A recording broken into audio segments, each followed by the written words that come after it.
Fala, Breno, como que você tá? Tudo bem, Monark? Muito bem, meu amigo. Obrigado por ter vindo aí, cara. Bom, estamos em eleição, né? Parece, cara. A galera tá falando um pouco disso, né? Infelizmente só querem saber disso. É porque é importante, né? Meio que... Você acha que vai ter diferença se um ou outro ganhar no futuro do país ou você acha que vai ser a mesma coisa? Sabe, antes do primeiro turno, eu tava com alguma preocupação, de fato. Mas aconteceu uma coisa engraçada. Depois do primeiro turno, a gente viu que teve o Congresso com partidos que ele tem uma ideologia bem semelhante com ideais liberais, que são coisas basicamente que, né, eu acredito. Então, para acontecer de, por exemplo, o Brasil virar uma Venezuela, eu acho que as barreiras que vão ser encontradas com os deputados e os senadores vão ser tão grandes para que, eventualmente, um governo mais interventor acabe passando tudo que ele quer. Vai ser bem mais difícil, sabe? Então, por isso que, eu não sei se você reparou, mas a Bolsa de Valores logo depois do primeiro turno subiu tipo 6%. Então, o mercado entende que mesmo não tendo a segurança se vai ser Lula ou Bolsonaro, você já cria uma camada de proteção em relação a essas coisas, simplesmente pela dificuldade que tem de comunicação entre um Congresso mais liberal contra um executivo que, no caso, acaba sendo mais interventor. Bom, faz sentido, né? Tem bastante... Não tem uma dominância de esquerda, né? Mas tem o Centrão lá, né? O Centrão meio que faz o que ele quiser. Não tá... Eu não sei se o Centrão é liberal, né? Ele parece ser mais dinheirista. Pois são imprevisíveis, né? Então, no caso, você tem as pessoas que elas têm algumas propostas específicas que elas querem passar, elas têm a sua ideologia específica aí, elas têm que ceder um pouquinho para conseguir aquilo que elas querem, e aí o presidente ele vai ter que ceder um pouquinho também. Então, acho que todo mundo encontra o meio termo. Isso é politicagem, basicamente, né? Sim, sim. Eu tenho uma preferência no sentido que eu acho os dois, assim... Os dois não são o que eu gostaria no presidente, sabe? Eu queria um cara mais sério, assim, menos político. O Bolsonaro, ele... No começo a gente achava que ele era um tiozão, mas ele é muito político. Ele cede muito, ele faz um monte de esqueminha com a galera. E o Brasil... Eu tô preocupado, mano, com a situação do Brasil. A censura do TSE, do Judiciário. O que você acha sobre isso? Eu acho isso pavoroso, porque a partir do momento em que você faz isso uma vez, você cria uma carta branca para que aconteça várias vezes. Então, no caso, a gente está vendo isso, né? Por exemplo, Brasil Paralelo censurado. E aí você conta vários veículos de mídia sendo censurados. Você faz uma postagem censurada. Até onde vai parar, sabe? Qual que é o limite? Então, acho que a gente começa a ver algumas medidas que vão sendo feitas agora que elas remetem a um caminho que a gente já perseguiu antes, entende? Porque se a gente tem um princípio básico, que é da liberdade, e você tem a sua liberdade de expressão, de se expor da forma como você acredita, então esse princípio, teoricamente, ele deveria ser inviolável. Então, no caso, se você vai censurar qualquer coisa que seja, independentemente do que é que você esteja falando, você está violando esse princípio. Então, não é isso que a gente está acontecendo, sabe? Por isso que eu acho que é perigoso, porque as pessoas acabam criando um discurso para mascarar o que de fato está acontecendo, que é a censura. Por exemplo, não, censurar fake news pode. Tá, beleza. Eu entendo que fake news são coisas imorais até. Então, essa é mentira. Por que você vai propagar uma mentira? Não deveria ser certo. Tudo bem. Só que a partir do momento em que você está censurando uma pessoa que fala alguma coisa, às vezes para ela aquela mentira é uma verdade, por falta de entendimento, ou às vezes até porque na cabeça dela funciona aquela narrativa. Você censurar isso, você está indo contra o princípio de liberdade. O que significa que você precisa escolher, sabe? Se você quer uma sociedade que ela pode ser censurada e você não sabe onde vai acabar o limite, por fake news não serem coisas que você quer que sejam veiculadas por aí, ou se você quer uma sociedade que o próprio mercado vai extirpar pessoas que acabam fazendo fake news. Então você pega, por exemplo, um veículo de notícia, fala um aleatório aí, só pra gente não tirar a vez. Beleza, Globo. Vamos dizer que a Globo ela começa a falar um monte de mentira para tornar um candidato favorável aos olhos das pessoas, né? Se a população no geral, que hoje é detentora de mídias sociais, por exemplo, a gente tem contato com gente que é muito qualificada, que é instruída na ponta dos nossos dedos, pessoas que a gente acredita, influenciadores, economistas, políticos até. Todo mundo, né? Então, literalmente. Se essa informação é tão fácil, é muito fácil de você validar se uma informação que a Globo falou é fácil ou não. O que significa que o próprio livre mercado ele vai acabar expulsando players que acabam tendo essa fama de que eles passam fake news. Sim, só que no curto prazo... Né? Fica marcado, eventualmente, né? Exato. Então, eventualmente, o mercado recicla isso e deixa o que o mercado acredita que é mais confiável, pessoas que tendem a ser mais imparciais, que tendem a trazer mais os dados, ao invés de deixar simplesmente a sua emoção aflorada e fazer xingamentos em prol do outro, falando coisas que muitas vezes não aconteceram, porque como você falou, isso fica marcado. Sim. Cara, é exato. Cara, você teve aí o comprometimento. Tipo, você entendeu, não é pra censurar. Mas por que a esquerda tá apoiando isso? Eu fico assim. Tipo, do jeito que você falou, pareceu assim simples pra você, tá ligado? Por que tá sendo tão difícil da galera acordar que, mano, isso é ultra preocupante? É tipo, caralho, tem censura de novo no Brasil. É igual a época da ditadura militar. Talvez até pior, porque a censura agora é digital e ela pode só. Tipo, o velho da van, goste ou não dele, sumiu das redes sociais porque ele foi censurado. E não tem como isso não ser, tipo, caralho, tá vindo um golpe por aí? O que tá acontecendo? Tá ligado? Total. Não é irônico, né? Porque a galera fala que é basicamente, Bolsonaro vai dar um golpe, Bolsonaro vai dar um golpe. Ironicamente, todas essas coisas, as maiores partes delas, pelo menos, que vêm sendo censuradas, são a favor do Lula.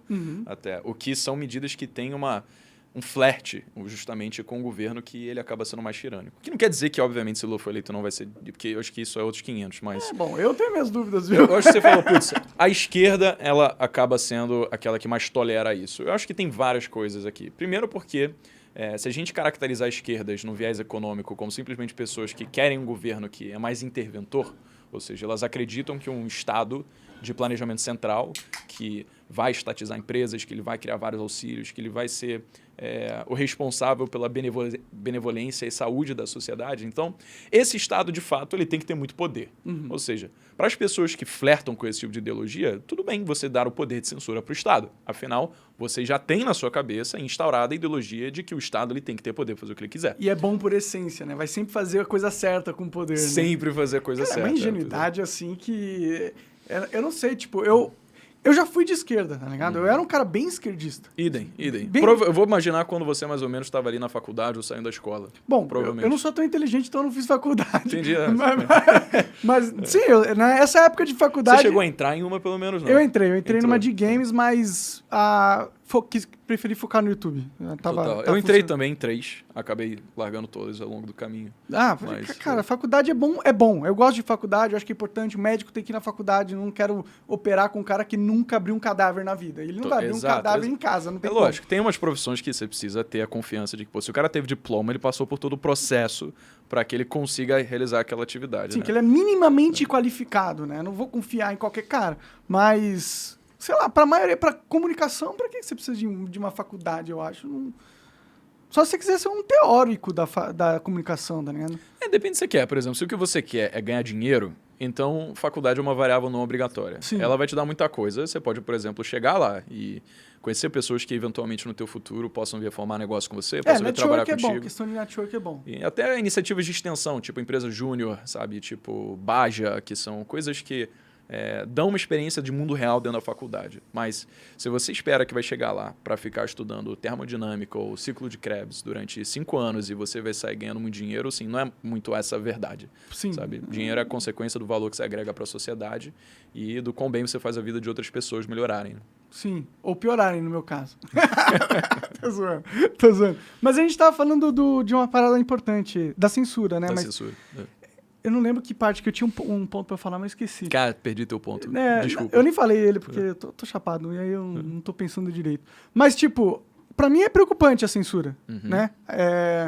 E pra mim é preocupante que uma grande parcela da sociedade apoie isso. E eu fui até ler a Constituição, cara, pra ver o que fala sobre liberdade de expressão ou não, e eu li com cuidado. Não tem nada que diga que o Estado pode retirar conteúdo. Inclusive, tem uma parte do artigo lá que expressamente proíbe o Estado retirar qualquer tipo de opinião. Entendi. Então, o Estado não poderia... Inclusive, eu acho que, pela nossa Constituição, nem as Big Tech poderiam estar retirando conteúdo do jeito que eles estão, entendeu? Mas aí é uma outra discussão, é mais complexa. O que você acha Aí, em relação aos Big Techs, eu acho que assim, é outra coisa, porque você está falando de iniciativa privada, né? Então, se você produz conteúdo por meio de uma plataforma que não é sua, você está usando de uma empresa, por exemplo, Então, teoricamente, essa empresa tem direito de fazer o que ela quiser, porque é dela, não é sua. Se você acha que o seu perfil das redes sociais é seu, você está enganado, não é seu. Bom, tecnicamente sim, né? Ele está emprestado. É. Então, no caso, se você fere, por exemplo, as diretrizes de bom uso da plataforma, então, né, espera-se que, pela lei da propriedade privada, a empresa que tem aquela plataforma, ela pode fazer o que bem quiser, porque aquilo é dela, né? Ela tem direito sobre aquilo. Mas será que não tem um limite nesse o que bem quiser? Porque, por exemplo, você vai comer no restaurante, o cara que é dono do restaurante não pode fazer o que quiser com você. Sim, lógico, Né? não, sem dúvida. Então, eu acho que tem alguns certos limites que as Big Techs teriam que ter. Mas é contrato, né? Isso que é a diferença em relação ao governo e uma empresa. Quando você começa a usar lá um Instagram, tem um contrato, que é a lei de uso, que ninguém lê. Então, espera-se que, se houve alguma publicação que foi removida, e isso não foi de ordem do governo, tá? Isso foi único e exclusivamente de feitoria daquela empresa. Sim. Então, provavelmente você chegou a ferir alguma das diretrizes que você mesmo concordou quando você começou a usar a plataforma. Porque se do nada as políticas de uso da plataforma mudam, então você tem que concordar com elas de novo, né? Enquanto o governo, por outro lado, ele não tem contrato. Você, se for utilizar os serviços do governo, seja sistema de saúde, seja educação, você não pode cobrar o governo se a qualidade desse serviço está ruim ou não. O governo ele vai basicamente falar para você, olha, você vai depender desses serviços e eu vou prestá-los para você sem que você vá conseguir atestar nada sobre a qualidade deles e eu vou cobrar arbitrariamente o preço que eu achar necessário por esses serviços, mesmo que eu os entregue ou não. Então, não existe o contrato, é um vácuo jurídico muito grande ali, o que faz com que justamente a gente fique sujeito a não poder fazer nada se a gente está insatisfeito com políticas públicas, o que faz com que às vezes você tenha o seu plano de saúde e não dependa do SUS, o que você pague escola privada para seus filhos e não dependa da educação pública. Então, isso tudo é por causa de falta de contrato, basicamente. Enquanto numa empresa, não. Esse contrato está bem claro lá. Só que, por exemplo, se eu tenho uma padaria, eu não posso recusar atender alguém porque ela é de uma certa cor. Se eu fizer isso, é crime. É crime, sim. Por que não passar uma lei onde uma plataforma não pode censurar alguém, não importa quem, ou não pode censurar alguém por causa de uma opinião? Polêmica ou não, sensato ou não, inteligente ou não.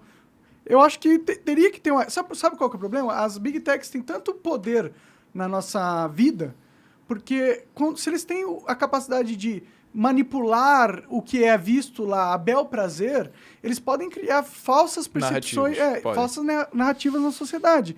Isso é muito perigoso. Isso aí pode, inclusive, influenciar como uma eleição vai acontecer ou não. É verdade. E eu não sei se dá esse poder, principalmente o YouTube, que é quase um monopólio, né? Que outra plataforma paga uma AdSense do jeito que o YouTube paga? Sim. Então, para muitas pessoas, é o único lugar que existe para ser viável postar um certo tipo de conteúdo. Com certeza. Então, quando essa plataforma começa a ter várias regras que não respeitam as opiniões, a gente não entra numa censura também? Entra, sem dúvida. Mas é aquela coisa do livre mercado, assim. Se, no caso, a gente acredita em propriedade privada, então acredita-se que a própria empresa ela pode fazer o que bem entender com o seu produto e serviço. E aí, há de se esperar que o mercado, por si só, os usuários, acabem olhando para essa empresa e falando, eu não quero mais estar lá, porque ela não está me deixando me expressar da forma como eu quero. E aí, se a sua base de usuários, que é responsável por monetizar a plataforma, acabar migrando para outra, por exemplo, como você falou da galera do YouTube, que está indo para Rumble, então, inevitavelmente, o que vai acontecer é que o YouTube ele vai precisar rever suas políticas, porque ele está perdendo isso. Demora para acontecer. É no longo prazo, é lógico. É a mesma coisa da censura, sabe? Tipo, pode ser que agora, por causa de períodos de eleições, a própria população esteja tolerando censura, porque vai favorecer um dos candidatos. Sim. Só que é aquela coisa, até onde você vai permitir com que isso aconteça? É muito perigoso, porque se isso continuar acontecendo no longo prazo, pode ser que não tenha nenhuma barreira para impedir esse tipo de coisa. Eu não sei se já tem, né? Porque quando o ministro do STF passa por cima da Constituição, faz algo que é inconstitucional, com quem você vai reclamar? Quem que você vai processar? Quem que vai julgar o juiz supremo? Ninguém julga o cara. Então a gente já está numa situação muito complicada, assim. É uma quebra da institucionalidade brasileira. A gente fica falando ameaças às instituições. Para mim, o que o Alexandre de Moraes está fazendo junto ao TSE e o STF é a maior ameaça às instituições que a gente já viu desde a época que teve uma ditadura, onde as instituições foram só simplesmente ignoradas. Na ditadura, todas são ignoradas. E mesmo assim, na última ditadura, não foi bem assim. O Congresso ainda tinha um papel, o Judiciário ainda tinha um papel. Só que nesse aqui, um dos poderes se rebelou contra a Constituição e tá censurando inimigos políticos a bel prazer. Isso é tipo, num país sério de verdade, mas se estivesse acontecendo nos Estados Unidos, você acha que eu acho que seria uma crise mundial. De princípios, é verdade. Seria uma crise. E então, eu gosto de falar de tô querendo trazer esse assunto porque é importante que a gente converse, a gente discute, porque isso que tá acontecendo, pra mim, é muito preocupante. E eu sinto que a galera tá muito anestesiada, sabe? Eles estão assim... Ah, censura, foda-se. É censura, tem, mas foda-se. Mas não é foda-se, cara. É tipo... Mano, o cara já tá jogando granada no carro da Polícia Federal. Qual que é? Eu vi uma notícia aqui no UOL que um preso do PCC foi encontrado com um bilhete que ele tinha que atacar nas manifestações, fazer ataques na... Então, será que a gente tá indo pra uma... Eu até fico com medo de falar, mas uma guerra civil, tá ligado? Que porra que tá acontecendo? Eu acho que, cara, essas coisas, guerra civil é mais complicado, assim. É porque, como você falou, já tá acontecendo, sabe? Só que a gente tem todo um poder de fiscalização, melhor, espera-se que tenha, que se chama de 3 poderes, né? Enquanto um fiscaliza o outro, a gente espera que a gente tenha um país harmônico. Então, acho que, inevitavelmente, o que acaba acontecendo é que o próprio judiciário, ele se pega em um período de tanta rejeição dos outros poderes, se ele continuar seguindo princípios ou atitudes que são contra o que a maior parte da Câmara dos Deputados e dos senadores pregam, que o que vai acontecer é que, cara, o governo ele não vai ter o que fazer, além de também remover as pessoas, sabe?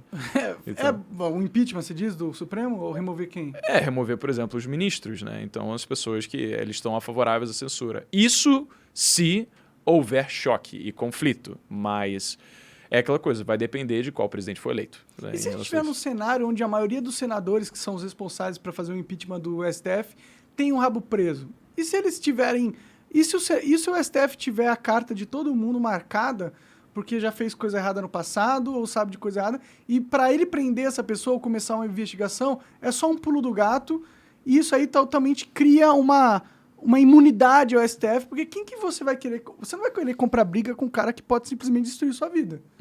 Não é algo que é inteligente. E se for esse o cenário, o que acontece a longo prazo, assim, na sua opinião? Você acha que a gente vai para onde? Para onde vai o Brasil, assim? Você acha que o STF vai pegar e falar, cansei de abusar do poder, vou parar que estava errado mesmo, tive uma crise de consciência aqui e, porra, não, agora vamos fazer certinho, vamos respeitar a Constituição certinho. Você acha que é isso que vai acontecer? Ou o quê?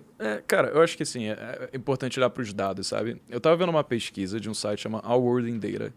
Então, é um .org norte-americano, tá? E aí você consegue analisar países que têm diferentes realidades econômicas, diferentes tipos de governo, só que existe uma constante na maior parte deles, né? Se você pega a média do mundo, é exatamente isso que acontece. Eu vou te falar.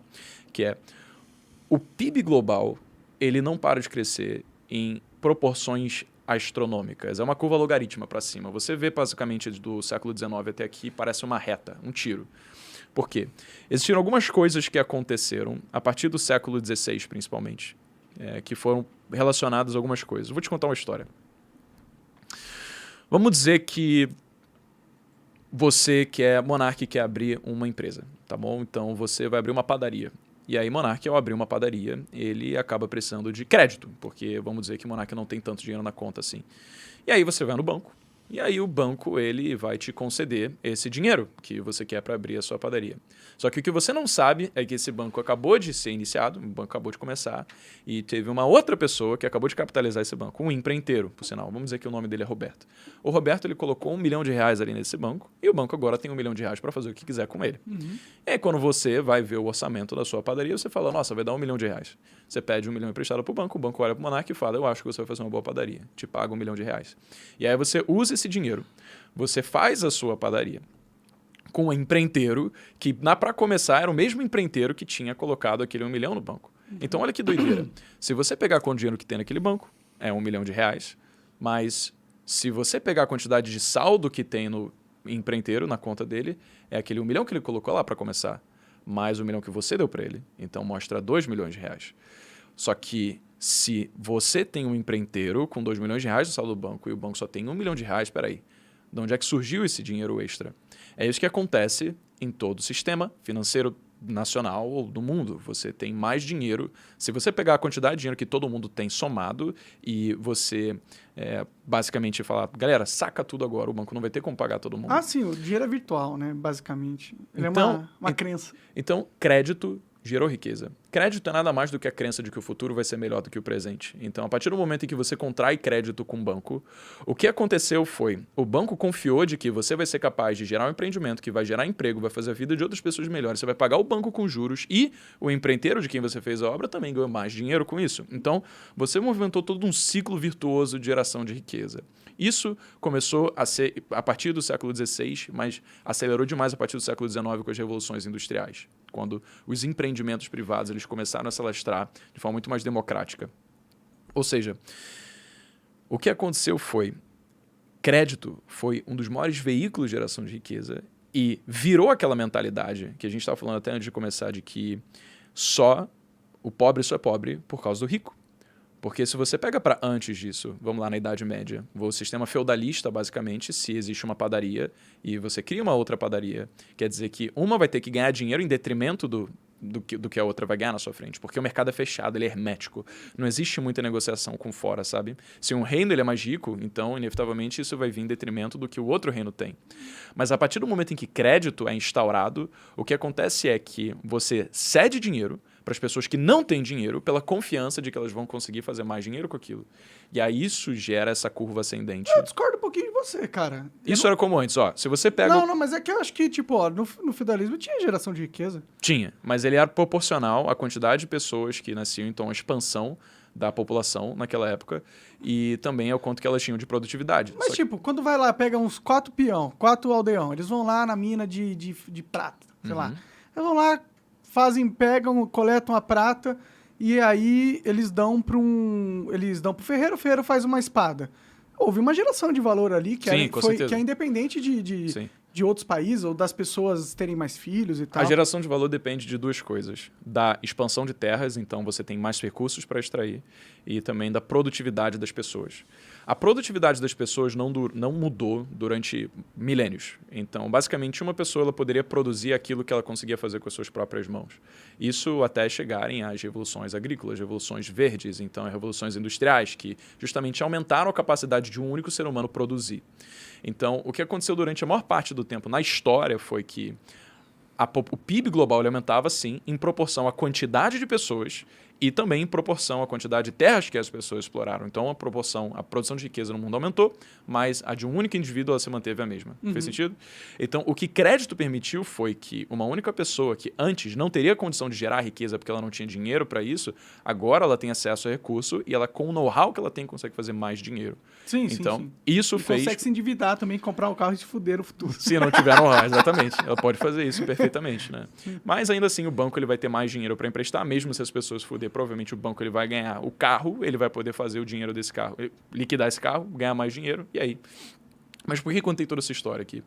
Porque, inevitavelmente, o que a gente acaba se pegando é quando a gente olha para esse momento, sabe? A gente está olhando para um momento de censura, a gente está num embate político extremamente polarizado. Talvez mais polarizado que a gente teve em décadas. Então, se a gente olha para isso, a gente fala, meu Deus, o Brasil inteiro ele pode acabar sendo absurdamente destruído se, às vezes, o seu lado não for escolhido. Mas o que eu acho que é inevitável que aconteça é, se a gente olha para o longo prazo de 15, 20, 30 anos, o futuro ele precisa ser inevitavelmente melhor do que o presente, sabe? Porque... senão dá crise, né? E crise sempre vai acontecer, sabe? Dependendo da forma como você olha, a crise acaba sendo naturalmente uma forma do mercado se reciclar. Então, ele traz novas inovações e todo momento em que acontece alguma crise, muda alguma lei, muda alguma circunstância, alguém ganha muito dinheiro com aquilo. Alguém claro sempre que, ganha muito dinheiro. Dependendo, algumas pessoas vão perder muito mais dinheiro do que as outras, só que onde tem problema sempre tem oportunidade.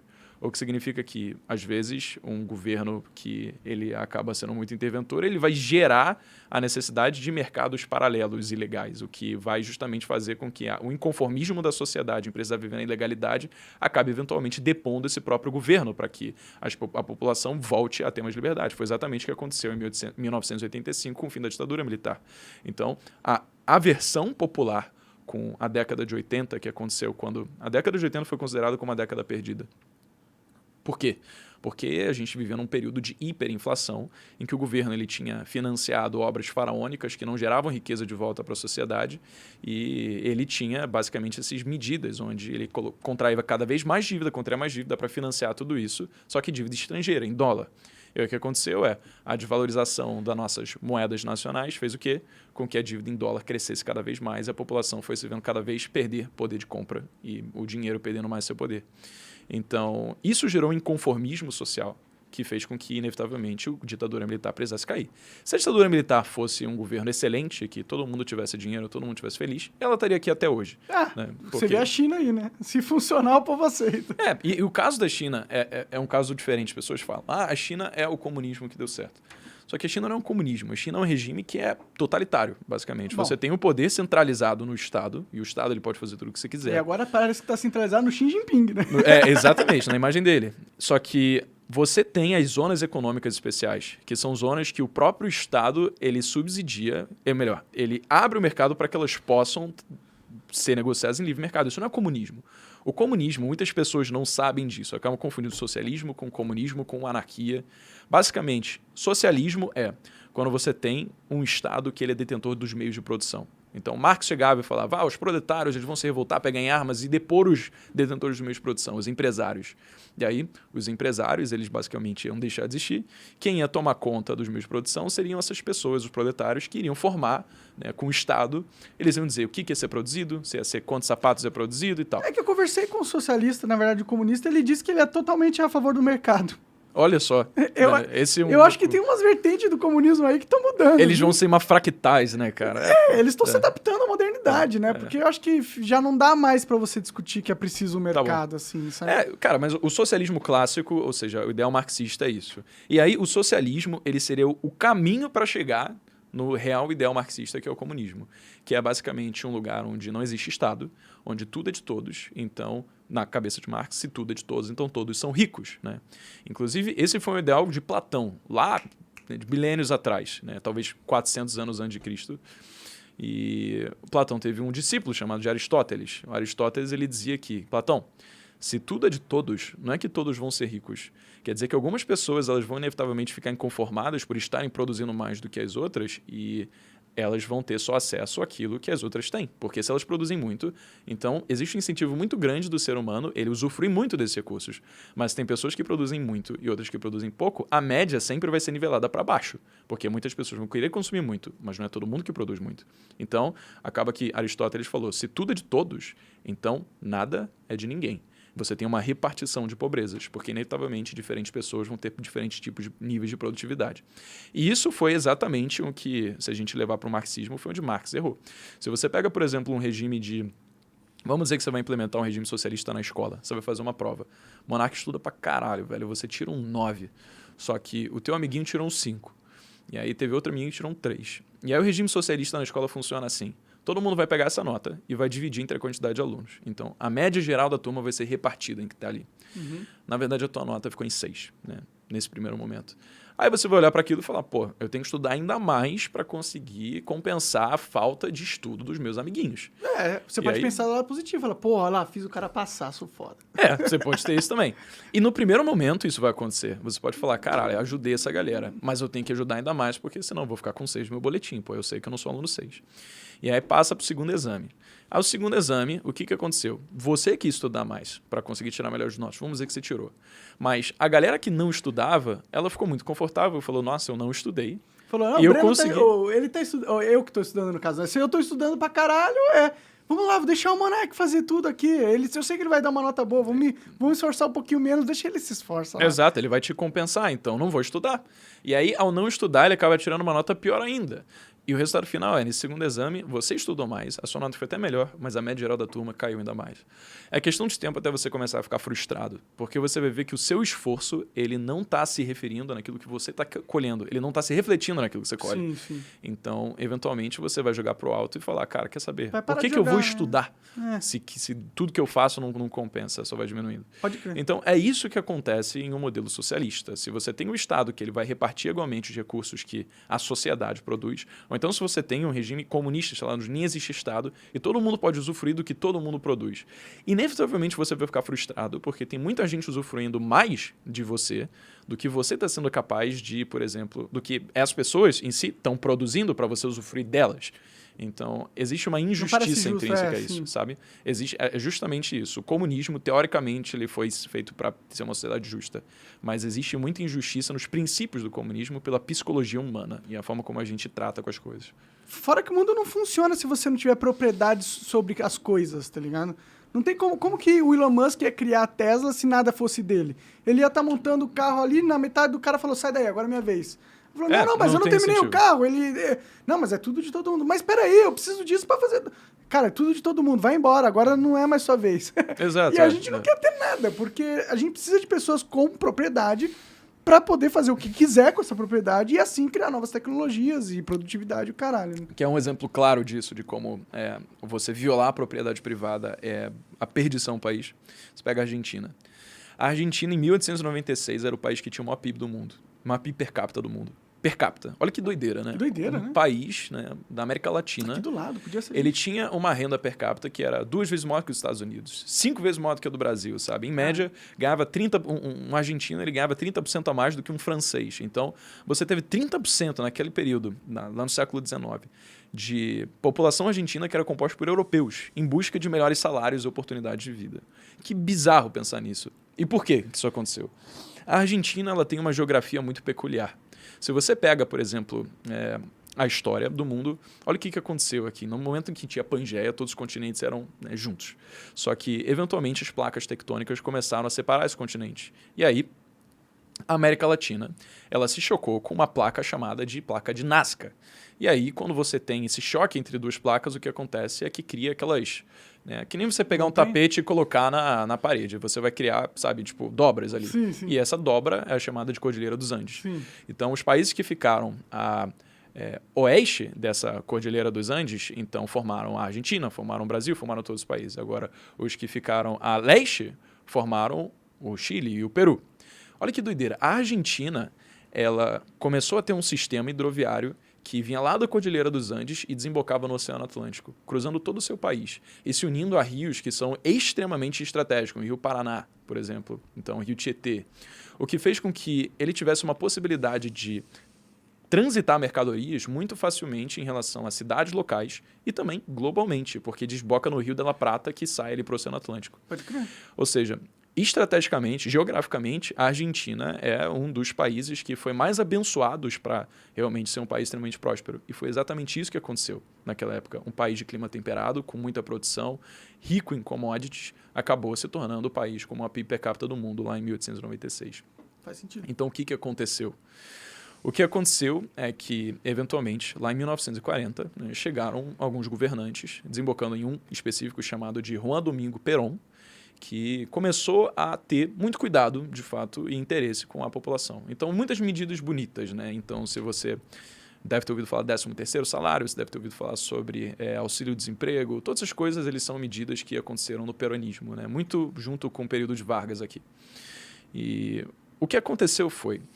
O excesso de medidas assistencialistas fez com que, eventualmente, o Perón ele precisasse ter controle de os setores que ele diziam que eram mais estratégicos para a Argentina no geral. Então, ele nacionalizou várias indústrias. Indústrias que antes estavam na Constituição como propriedade privada inviolável.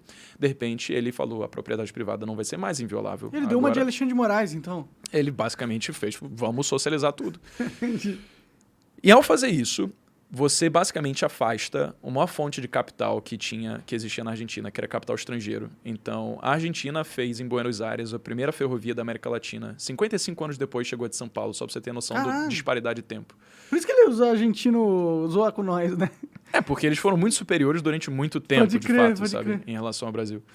Mas, ao nacionalizar todas essas indústrias e ao tornar algo que estava escrito na Constituição, que era a propriedade privada inviolável para algo que é violável, o que acontece com o capital estrangeiro? Deixa de ter confiança. Se você pode eventualmente investir numa empresa que ela vai ser nacionalizada e se tornar ineficiente, por que você vai colocar seu dinheiro ali? Uhum. Então o capital estrangeiro começou a sair do Brasil. Aí aconteceu a Primeira Guerra Mundial, depois aconteceu a Segunda Guerra Mundial. O Império Britânico, que tinha mais relações comerciais com a Argentina, cortou completamente laços com a Argentina para se recuperar da crise da Segunda Guerra Mundial. Então, eventualmente, governos extremamente sociais, com as melhores intenções em mente, acabaram gerando resultados catastróficos, fazendo com que o país mais rico da América Latina, eventualmente, assumisse o segundo lugar do pódio para o país mais miserável da América Latina, só atrás da Venezuela, basicamente. Então, medidas populares, assistencialistas, cheias de boas intenções, criadas por governos como o de Juan Domingo Perón, foram justamente aqueles que trouxeram os piores resultados no longo prazo, sabe? Isso que é o que acontece com o excesso de intervencionismo no governo. Medidas displicentes de despejamento de dinheiro na economia, sem que você consiga trazer a produção de riqueza, de fato, para alcançar isso. Pode crer. Caralho, cara, desculpa. É que você parece muito Felipe Neto. Eu falei, caralho, se o Felipe Neto não fosse de esquerda, seria você. A galera fala, porra, é tipo do multiverso aí, tá ligado? É engraçado. Eu sei que eu já zoei com você hoje sobre isso lá embaixo, mas é que eu vou olhando pra você cada vez aí. Que louco, mano, que louco. Vocês são parentes, alguma coisa assim, não? Pois é, mano, deve ter separado, tá ouvindo até berço, a voz assim. tem uns trejeitos, eu acho que é por causa do carioquês, né, cara? Pode ser. Ele é carioca, também sou, então acaba aqui. Mas... legal, né? Legal ser parecido com o Felipe. Não sei. As pessoas consideram ele bonito. Me fala uma história. Eu tenho uma história com o Felipe Neto. Cara, eu apesar dos apesares, assim, eu não quero caracterizar uma pessoa só pelos seus ideais políticos. Claro. Até porque eu sei que o ser humano ele é composto por muito mais do que isso, né? Você gostar de um candidato ou outro não diz respeito a se você é uma pessoa boa ou ruim, se você quer ajudar os outros ou não. Sei lá, se você gosta de ir pra praia, se você gosta de jogar videogame. Às vezes você tem muito mais coisa em comum com uma pessoa que vota num candidato diferente do que com uma pessoa que vota no mesmo candidato até. Pode crer. E o Felipe Neto, cara, especificamente, mesmo apesar dele ter ideais políticos e econômicos completamente adversos aos meus, ele mudou minha vida. Porque eu olhava os vídeos dele lá atrás. Antes de eu começar a fazer YouTube. Não no sentido de, quero entreter. Mas eu sabia que queria produzir conteúdo, eu comecei a pensar quais vão ser os players que eu mais posso aprender aqui para produzir conteúdo. E aí foi basicamente Felipe Neto e Whindersson Nunes na época. Isso foi lá em 2017. Pode crer. Então, teve uma vez que eu fui para casa de uma amiga minha. E ela mora no condomínio do Felipe Neto, lá no Rio de Janeiro. E aí eu já estava consumindo muito conteúdo dele, estudando os vídeos. E aí ela falou, ele mora aqui. Aí eu falei, não brinca. Porra, vamos lá dar uma olhada. E aí eu fui lá, na frente da casa dele. Fazer a cena do Homem-Aranha, assim. Não só isso, eu fui um pouco menos cômico nesse sentido, velho. Eu só cheguei lá e, cara, eu fiquei emocionado, mas comecei a chorar, cara dura na frente da casa do Felipe Neto, mano. Que eu vi lá, pô, tinha visto os vídeos que ele fazia. Caralho, você era... Porque é uma puta de uma mansão que o cara mora, sabe? Sim. E aí eu olhei pra aquilo e falei, velho, é isso aqui que é o meu futuro. Vai ser isso aqui, entendeu? Como se fosse, tipo, coisa esperada. Então, independentemente... Já pareço com o cara, né? Agora falta... Falta só a mansão. Falta a mansão, exatamente. Mas tá chegando. Sim, você tá indo bem pra caralho, né? E você tá com o primo rico, né? Quando os caras se metem com esse cara, normalmente eles ficam ricos. Total, então. Ele entrou na Jovens, foi lá em 2020, cara. Ele veio com essa ideia de comprar 20% do canal. Pode crer. Da hora, ele tem ele tá com o dedinho em tudo, né? Posso pedir pra diminuir um pouquinho o ar, cara? Claro. Vendo o ventinho aqui. Se quiser desligar, desliga aí, tá? Não tá tão... Acho que vale desligar só um pouquinho aqui, que eu me recupero. Você é magrinho, né? Então... então, pois é, cara. Já... Tecido adiposo tá em falta. É só se tornar um gordinho ter tudo igual eu, que você... É que tá bem na sua cara também o negócio. Tranquilo. Pronto. Aí tá lindo. No... Tranquilo, agora tranquilo. Já parou de bater aqui, de boaça. Beleza. De boaça. O Felipe Neto é com certeza um cara que fez parte da história da internet, né, tal. Esse negócio da política dele, a única coisa que fico chateado com ele é ele defender censura, tá ligado? Essa parada eu acho que... Eu entendo o lado dele, ele tá muito querendo destruir o Bolsonaro, mas tem certas coisas que a gente não sacrifica, sabe? Mesmo pra derrotar, as coisas que são acima da política. Mas também não vou ficar enchendo o saco do cara, já enchi o saco do cara pra caralho. Cara, é aquilo, assim, a gente tem essa coisa de... Por exemplo, você até falou, a esquerda ou a direita. Assim, existe uma conotação de direita e esquerda que está tão enraizada na nossa sociedade, mas que às vezes as pessoas nem sabem o que significa. Porque, por exemplo, se você fala de... Deixa eu fazer uma pergunta para você. Se eu te perguntar, cara, legalização da maconha, isso é uma medida mais de esquerda ou direita? Em teoria é de esquerda. Em teoria de esquerda. Tá, beleza. Agora, um governo grande e assistencialista. É de quê? Direita ou esquerda? Teoria de esquerda. Teoria de esquerda, legal. Só que você concorda que a gente está falando de duas vertentes que são completamente diferentes? Uma está falando sobre viés econômico e outra está falando sobre uma coisa social.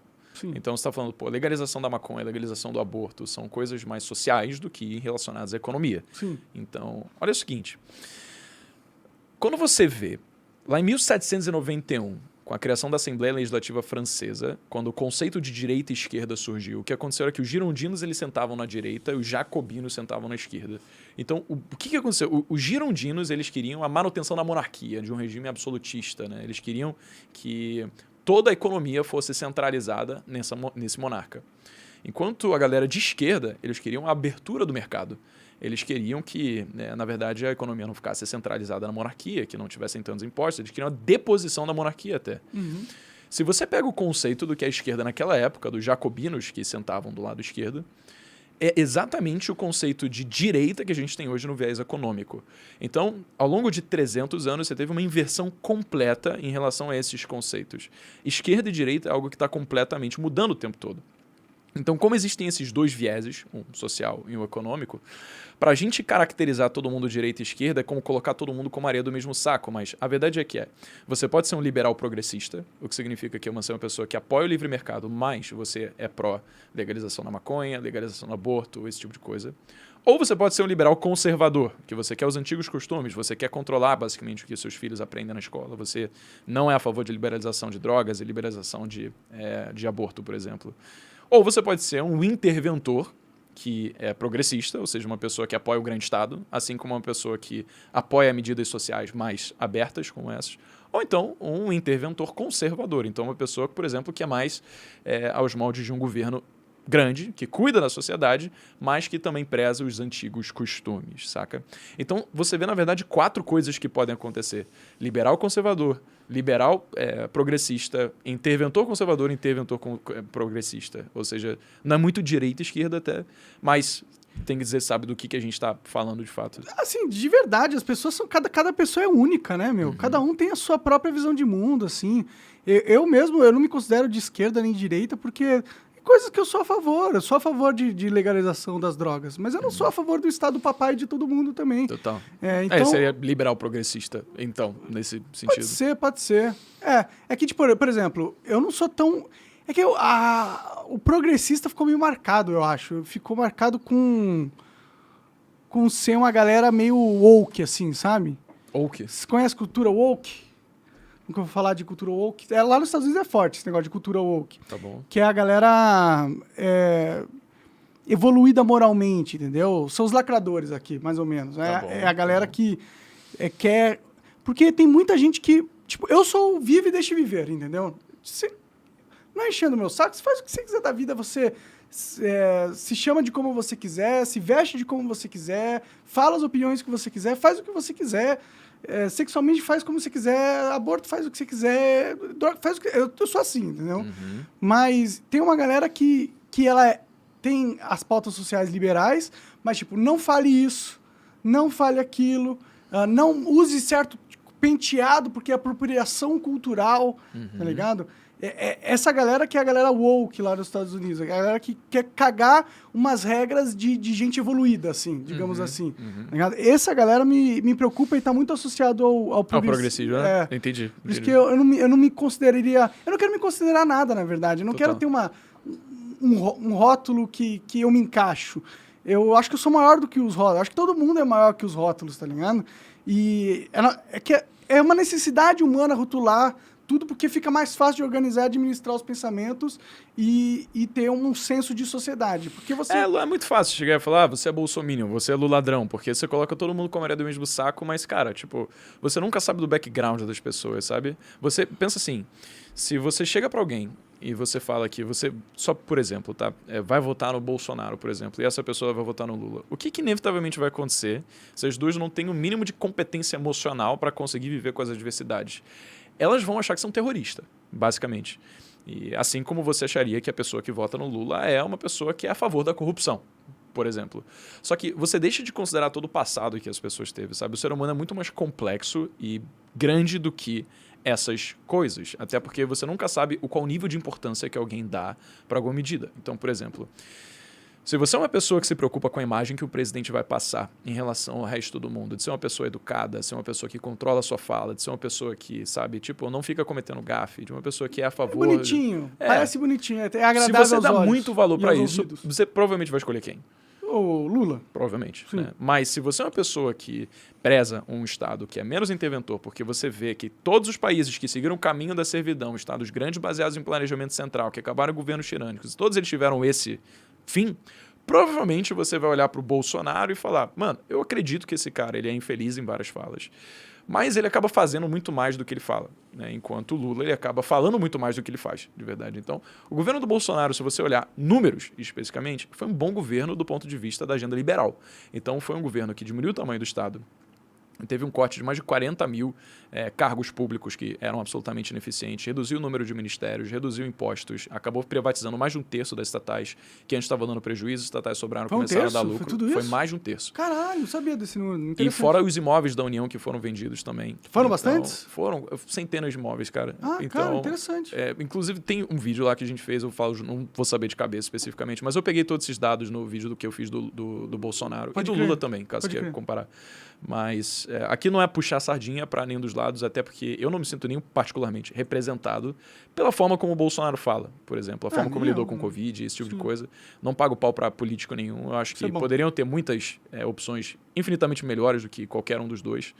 Mas acontece que Breno dá muito mais importância a questões econômicas que inevitavelmente impactam mais a sociedade do que questões como, por exemplo, legalização de drogas ou legalização de aborto. E por isso eu acabo indo por uma agenda que é mais liberal. Né? Não porque eu acho que o Bolsonaro ele é o exemplo de presidente que a gente deveria ter, longe disso, mas para mim faz mais sentido um presidente que ele é infeliz em suas colocações, ele fala muita besteira, coisa que eu sou completamente contra, mas que ele tem uma agenda liberal e ele segue ela, do que um presidente que tem um histórico provado de ter presidido um dos maiores escândalos de corrupção que o nosso país já viu, só que ele fala bonitinho. Cuidado, hein, quando você fala essas coisas hoje em dia, hein? Cuidado. Vai ser censurado aqui. Agora você tem...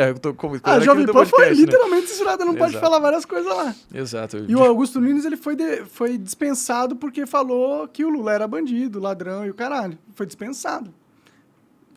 Tá acontecendo uns problemas. Eu espero que não dê problemas pra você. Mas se der, então ninguém vai me dispensar. O Rumble é totalmente a favor da liberdade de expressão. Quando você tá numa grande empresa, cara, sua liberdade sempre vai acabar. Porque grandes empresas não vão comprar brigas políticas muito fortemente. A Jovem Pan até que tá comprando.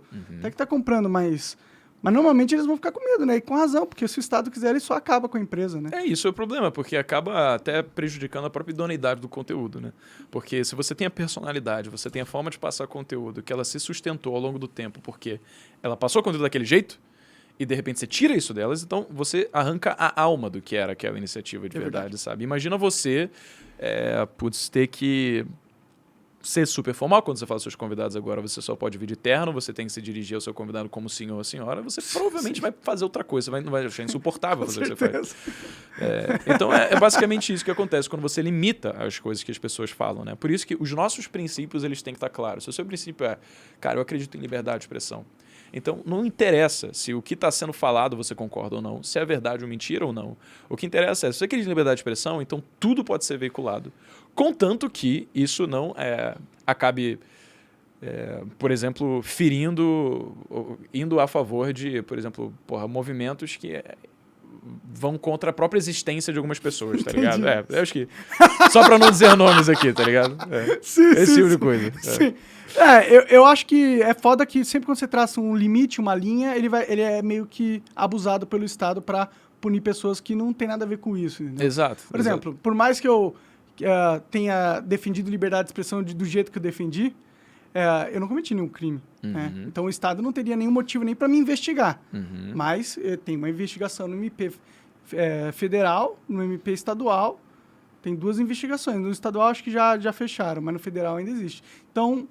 Tá vendo como é perigoso a gente traçar linhas da liberdade de expressão? Porque já dá armas para o Estado perseguir pessoas por opinião. Exatamente. Esse é o grande problema. E essas armas estão sendo usadas, viu?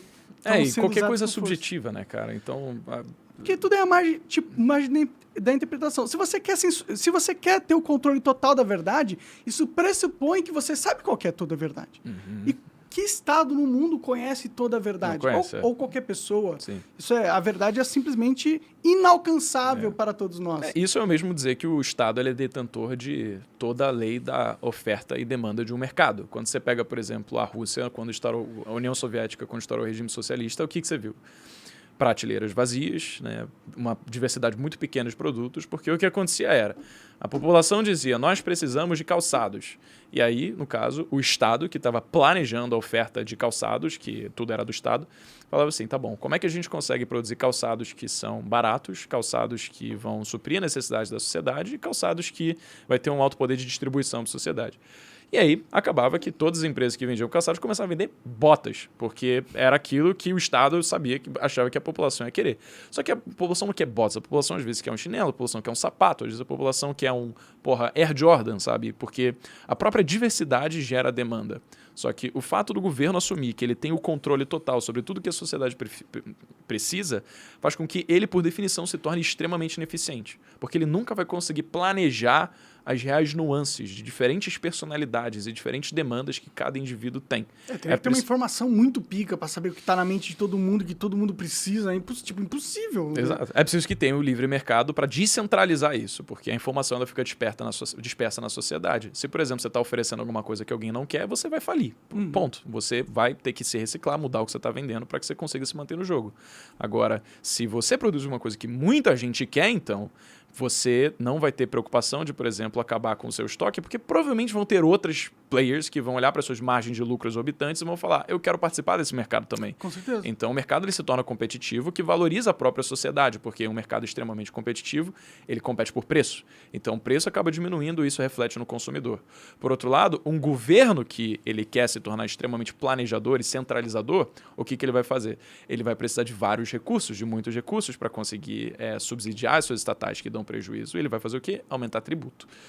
Se ele aumenta tributo, então ele, na verdade, ele está queimando quem mais produz riqueza na sociedade, que são as empresas. Se as empresas elas acabam tendo que cobrar vários impostos, elas vão repassar esse preço para o consumidor. Elas vão aumentar o preço do consumidor. E aí o consumidor ele diminui seu poder de compra e ele, ao diminuir seu poder de compra, ele tem menos coisas que ele queria. E, basicamente, o Estado ele vai começar a criar várias soluções para ajudar a qualidade de vida que foi prejudicada daquela pessoa. Só que, por exemplo, auxílio-desemprego, se uma empresa começar a ser tributada demais e ela tiver que demitir alguém. Só que, às vezes, se ela não fosse tributada demais, ela não precisava ter demitido ninguém. Então, o Estado não precisaria ter criado uma solução para um problema que ele mesmo causou. Sim, normalmente o Estado fode, né? Nisso eu concordo muito com você. Eu quero o Estado bem longe de planejar a sociedade, entendeu? Eles têm que sair da nossa frente. Isso que o Estado tinha que fazer agora. Mas tem um ponto da galera comunista que eu acho que eles têm razão, entendeu? A forma com que a economia acontece hoje, ela não é um livre mercado de verdade. Não é. Né? Não é. A gente tem uma série de monopólios, de oligopólios e tudo mais, que simplesmente fazem com que exista muita desigualdade social que não é justa. Né? Porque se tem o Estado garantindo a vantagem competitiva de um player no mercado, em detrimento a toda a população que poderia estar competindo também em igualdade, e isso aí poderia estar fazendo o mercado ser cada vez melhor e tal. O Estado ele é o maior causador de monopólios que existe. O livre mercado ele tende a criar iniciativas que elas são muito grandes, mas, por exemplo, é absolutamente possível que uma pequena empresa acabe disruptando a realidade de uma grande empresa. Sim. Então, você vê, por exemplo, pega as indústrias da telefonia, né, como uma grande linha de receita que elas tinham lá em 2010, 2012, era SMS. Qual foi a última vez que você mandou um SMS para alguém? Muito tempo. Muito tempo, porque você tem uma coisa chamada de WhatsApp, ou então o Instagram, que você se comunica com as pessoas à sua volta. De graça. A partir do momento em que você cria uma solução disruptiva, você pode sim acabar com uma indústria, que teoricamente teria um monopólio.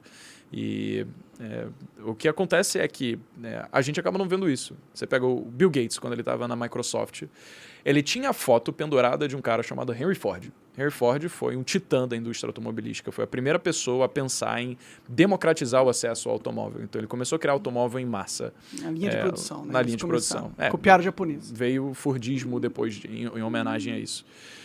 E aí, o Bill Gates, ele tinha a foto do Henry Ford no seu escritório. E aí você pensa, de inspiração, né? Não.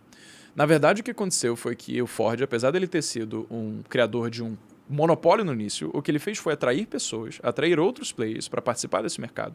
E aí surgiram outras montadoras. Para falar alguma, você pode falar de Chevrolet, Toyota, você pode falar de Peugeot. Todas essas se tornaram grandes montadoras também. E acabaram ganhando tanta participação que a Ford se tornou só mais uma. Você não tem hoje a Ford como a maior montadora, apesar de ser da primeira. E ela ter tudo para se tornar um monopólio. Mas o mercado, por ser livre na época, acabou gerando tantas outras que queriam participar desse mercado que não foi bem isso que aconteceu. O Bill Gates ele tinha o quadro do Henry Ford no seu escritório porque ele queria olhar todo dia para ele e pensar, pode ter um moleque, agora nesse momento, comendo Doritos, que está enclausurado num quarto escuro, trabalhando 20 horas por dia, que vai criar uma solução que vai quebrar o meu negócio. Porque foi exatamente isso que ele fez, trabalhando 20 horas por dia, quando ele decidiu largar Harvard, por exemplo, e criar os códigos a primeira linha de código para rodar o software do Altair, que foi quando ele começou a descobrir que ele poderia trabalhar em software ao invés de hardware, que era o que todo mundo na época que ele começou na Microsoft estava fazendo. Então, é absolutamente possível que soluções inovadoras acabem disruptando o mercado e mudando tudo. O Nassim Taleb ele tem um termo para isso, chama cisne negro.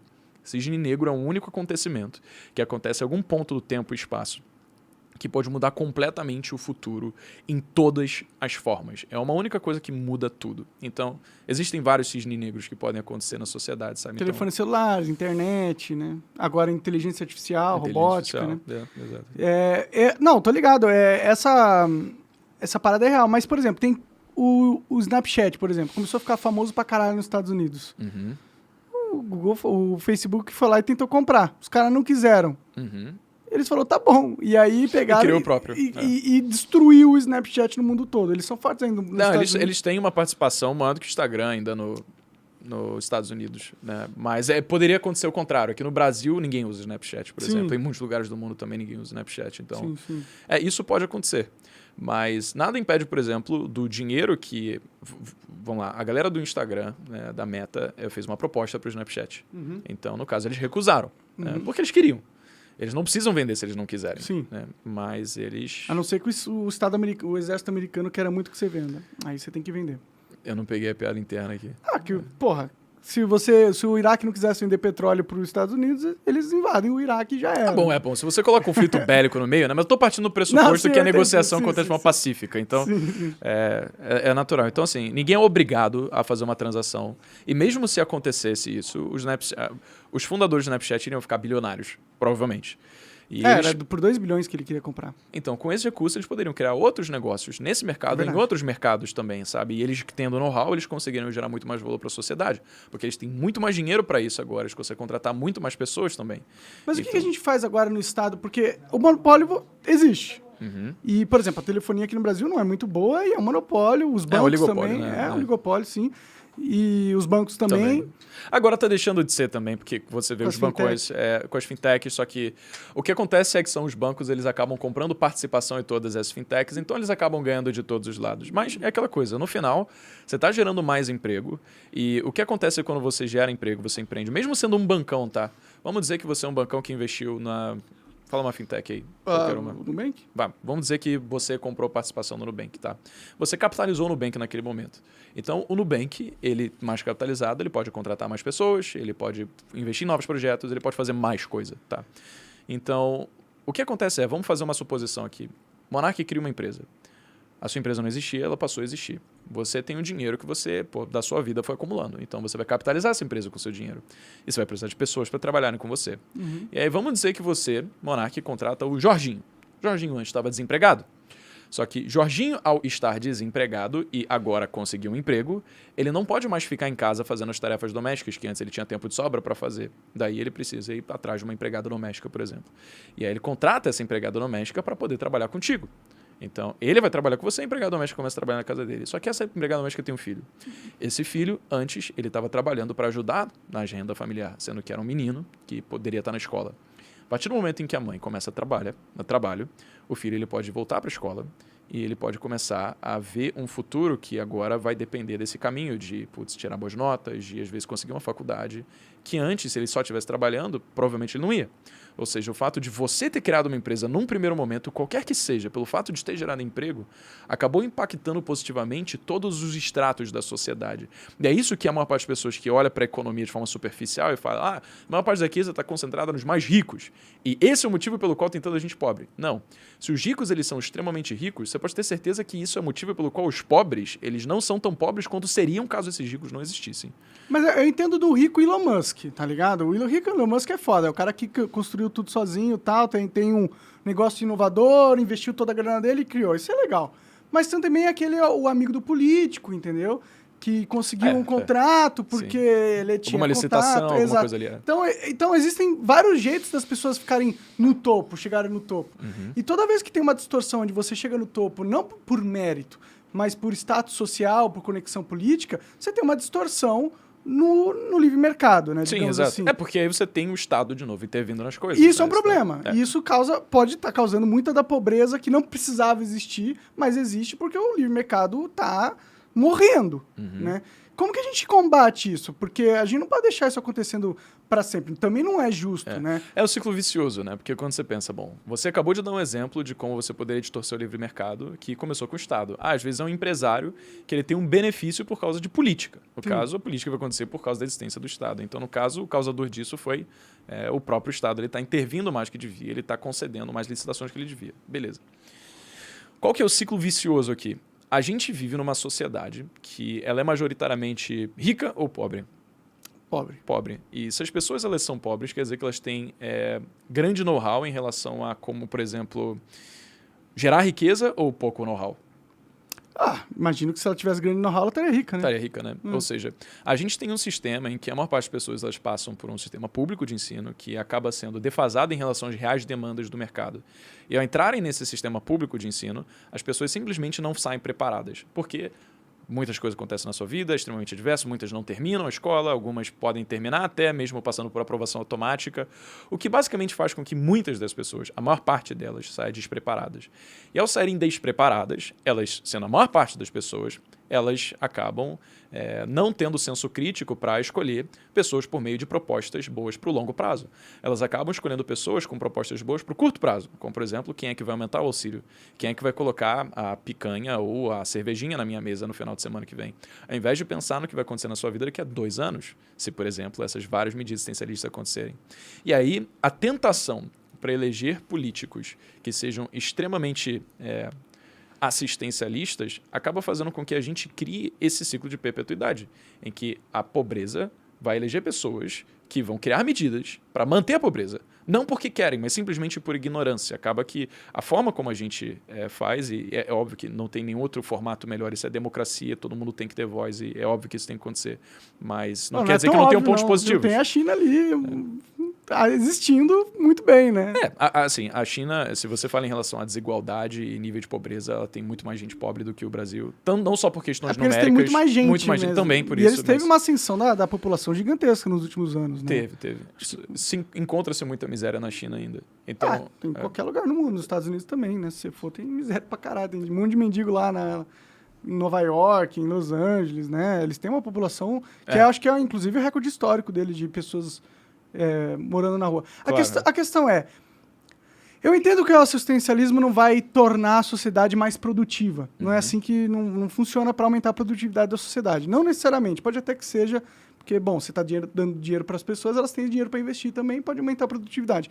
Mas não dá para você não combater os monopólios e também não combater as leis estatais que causam distorções que favorecem os mais ricos, porque a gente tem aqui, por exemplo, a gente não paga imposto sobre lucros e dividendos, mas sobre o consumo é 40% em alguns produtos, entendeu? Então é um imposto totalmente injusto que foca a base da pirâmide econômica... Que paga o preço. Que paga o preço quando os ricos têm vantagem no Estado. Entendeu? Então é uma parada assim, tipo, isso não a gente não tá num sistema justo. E aí se você vai lá, pega e tira todo o assistencialismo do Estado, você vai só jogar as pessoas que já não estão no sistema justo, no sistema cada vez mais exatamente. injusto. Vira um darwinismo social, né? Basicamente, vira loucura. Se você tira o auxílio das pessoas que dependem do Estado, ou se você tira os sistemas públicos que hoje são socializados, como é que você garante que o pobre ele vai conseguir ter saúde? Ele não vai ter dinheiro para pagar um plano de saúde. Como é que você garante que ele vai ter educação? Não tem dinheiro para pagar uma particular, sabe? Mas essa é a questão, não é preto no branco, né? Você não pode simplesmente falar, acabou o Estado agora, acabou todos os impostos. Não é bem assim, tem muita gente que depende disso, né? E depende disso, às vezes o Estado ele consegue sim fazer com que pessoas acabem tendo instrução, acabem subindo de vida, com medidas que vão até reduzir as desigualdades.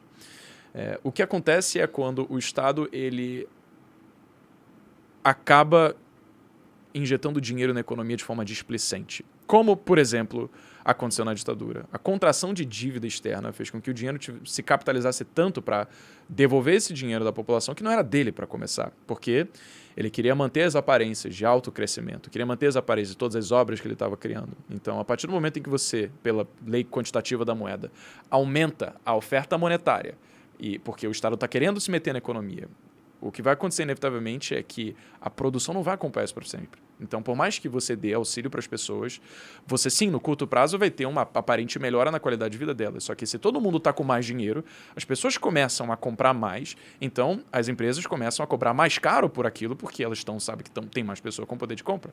E elas estão vendo isso porque elas estão ganhando mais dinheiro também. Então, inevitavelmente...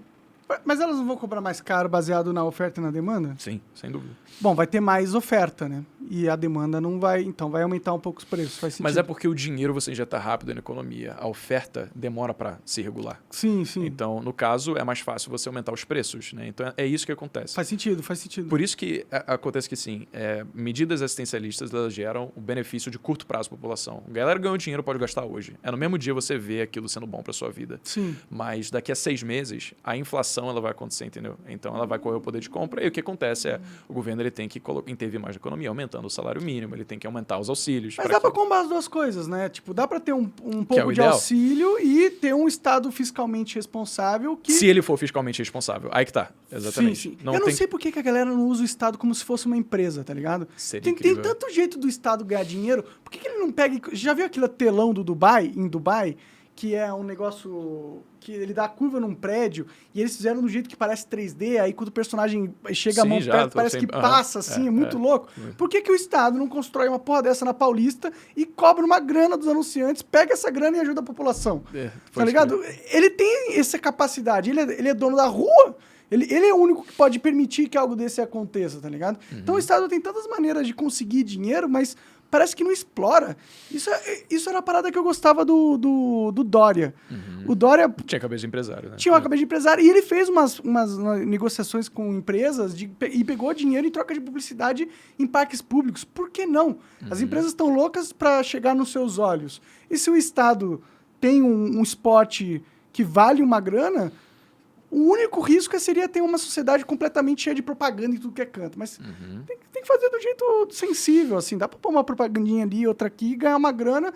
E aí, aí dá R$200, R$100, R$1.000 pra cada família. Porque não dá pra ignorar que a economia mundial tá cada vez mais tecnológica. Então, os caras já estão usando fábricas com inteligência artificial, com robôs, e os robôs, eles substituem a maioria das pessoas na maioria das fábricas. E isso só tende a acelerar. Cada vez mais o robô vai poder fazer a coisa que a gente faz. Então, a gente está indo para um caminho, para uma sociedade onde a mão de obra não qualificada, que é aquilo como você estava explicando, a maioria da mão de obra aqui no Brasil, por causa de políticas públicas educacionais fajutas, se você não dá uma grana para elas, eles não vão ter emprego. Onde eles vão conseguir emprego, tá ligado? Existe aquela vertente que fala que quanto mais inovação tem, mais emprego se gera. E existe alguma verdade nisso daqui também, mas isso também não ajuda as pessoas que não foram qualificadas para entrar nesse mercado com esses novos empregos. Porque quando você fala, por exemplo, beleza, vamos trazer disrupção através de inteligência artificial. Provavelmente os empregos que vão ser gerados a partir disso, eles requerem pessoas que são mais qualificadas. E isso diretamente, mas até indiretamente também.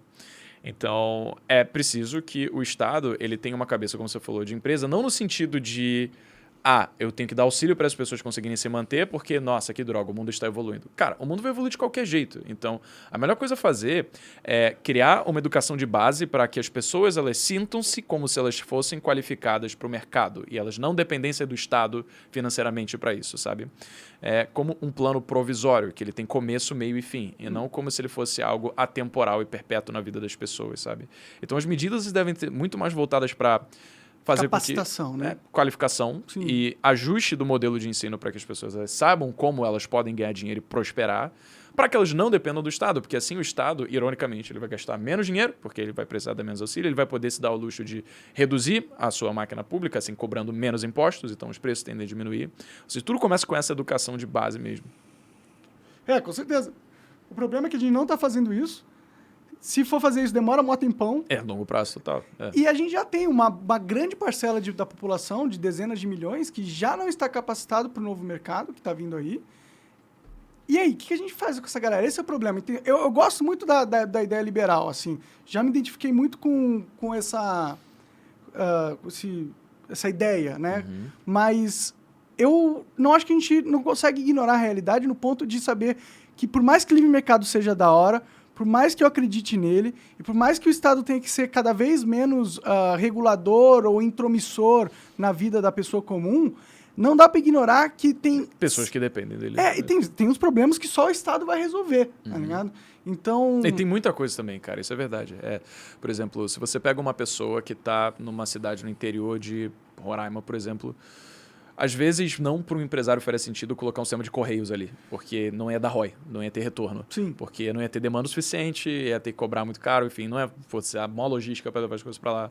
Mas então você vai fazer o quê? Deixar as pessoas sem acesso a sistema de correios? Hoje em dia tem internet, né? Melhor pôr uma antena ali, acabou. Só que a antena não manda pacote, né? Então, por exemplo, vamos dizer que você vai criar um e-commerce no interior de Roraima. Como é que você vai fazer para despachar os seus produtos, seus caminhos, para os seus clientes se você não tem correio? Você não vai. Então, aí você, teoricamente, depende do Estado para que ele seja esse ator que vai chegar e falar, beleza, eu vou disponibilizar isso aqui para você, mesmo que eu tome prejuízo. No caso, você está fazendo bem para o coletivo, nesse sentido, para quem está menos favorecido. Mas, cara, isso que você está perguntando assim, é uma coisa que, numa boa, não tem resposta. Porque você tem desde as pessoas que elas vão falar, cara, quer saber, o Estado tem que terminar, deixa todo mundo se virar mesmo, porque todo mundo é autônomo. Eu já fui desses. E isso é o ANCAP, basicamente. Sim. Mas se você é uma pessoa que tem, talvez, alguma empatia com o próximo e entender a realidade de pessoas que, cara, às vezes conquistaram alguma coisa só por causa do Estado, você começa a ser um pouquinho mais cauteloso com o que você fala, porque é muito perigoso até você dizer e falar, cara, quer saber? Estado, para de dar auxílio, para de gastar tanto aqui. Porque, realmente tem gente que, cara, vai não ter o que morrer comer, de fome. Você vai morrer de fome, né? Sim. Então, o que você faz com essa galera? Você sabe que pro Estado, realmente, seria melhor não dar dinheiro nenhum, não socializar nada disso, financeiramente falando. Sim. Só que você só reconsidera questões financeiras quando você vai gerenciar um país. Não, né? Então, o que você faz, cara? Putz, velho, eu acho que tem uma cabeça cada vez mais de conseguir fazer o que você falou. O fiscal do país ele tem que estar saudável. Ou seja, se você tratar como uma empresa, tem que ter mais dinheiro entrando no governo do que saindo. Sim. Porque assim você consegue criar mais reservas internacionais, o que vai te dar uma segurança cambial mais forte. O real ele começa a se tornar uma moeda mais valorizada. Se o real se torna uma moeda mais valorizada, você tem atração de capital estrangeiro também. Ele começa a valorizar nossas iniciativas privadas. Então tem mais capital estrangeiro fluindo para o Brasil. Se tem mais capital estrangeiro vindo para o Brasil também, você tem um desenvolvimento ainda mais rápido, você tem um barateamento de preços, porque você fica mais competitivo na sociedade. Você tem um barateamento de preços, as pessoas que eram pobres ficam menos pobres, porque elas agora, com a mesma quantidade de dinheiro, podem comprar mais coisas também. Entendeu? Então, é muito mais em relação ao governo ele conseguir ser cauteloso como ele lida com as próprias finanças públicas, ao invés de simplesmente contrair dívida para criar medidas assistencialistas, ele usar o dinheiro que ele tem para criar obras de infraestrutura, para modernizar o país, porque o Estado, diferente do que o ANCAP fala, ele produz sim, ele pode produzir menos do que uma empresa, no caso, em relação à taxa de produtividade, né? Mas ele gera riqueza. Ele pode gerar riqueza por meio de obras, ele pode gerar riqueza por meio de educação, ele pode gerar riqueza por uma série de coisas. Sim, investimento. Você vê, por exemplo, a NASA, que foi a precursora do desenvolvimento tecnológico que hoje a gente tem usando nossos celulares, né? Que mandou o homem para o espaço. Isso foi subsidiado pelo governo. Total. Então, muitas tecnologias. Criação de computadores, exato. Sim. Então, não existe argumento que vai ser favorável a você dizer que o Estado não produz. É impossível que isso seja justificado. É claro que o Estado produz. Mas... Então você enxerga o Estado tendo uma parte na sociedade importante. Com certeza. E ele tem que ser forte em certas áreas, assim. O que você acha que o Estado teria que fazer, assim, pra caralho? Boa, tem a visão de que, porra, o Estado mínimo é basicamente segurança nacional e proteção de fronteiras. É basicamente isso. Iluminação pública, talvez. Saúde, não? Isso é a visão do Estado mínimo. Aí tem aquelas coisas que começam a ser refletidas, né? Por exemplo, quando... eu vou falar da minha opinião, tá? Claro. Mas só pra ter a base aqui. O maior case de Estado mínimo já criado foi os Estados Unidos, né? Então, quando a Constituição norte-americana foi escrita, foi uma Constituição extremamente enxuta. Basicamente dizia que o ser humano tinha liberdade para fazer tudo o que ele quisesse, desde que ele não violasse a liberdade de outra pessoa. Então, isso foram os princípios que moldaram a Constituição norte-americana. E os Estados Unidos, ele de fato se tornou uma economia extremamente produtiva. Ele hoje é uma potência do mundo, só que o que aconteceu foi que o Estado mínimo criado lá, ele acabou se tornando um Estado próximo do Estado máximo, porque hoje, se você pega o tamanho do Estado norte-americano, ele é o maior Estado do mundo, e ele faria com que, por exemplo, o Império Romano, na época do Império Romano, ele se tornasse mais parecido com uma agência do Detran. Tipo, não ia ter poder nenhum, sabe? Porque, cara, olha o que é os Estados Unidos. Então, por que um Estado começou a ser mínimo, se transformou no Estado máximo? Quase máxima. Porque a tentação para uma sociedade extremamente produtiva gerar valor para o Estado é de fazer o Estado justamente ter mais coisas com que ele pode intervir para ajudar as pessoas. E aí ele começa quando tem dinheiro para socializar a educação, ele socializa a saúde, ele socializa uma série de coisas. Só que o momento em que isso acontece, ele pode ser favorável ou ele pode não ser favorável.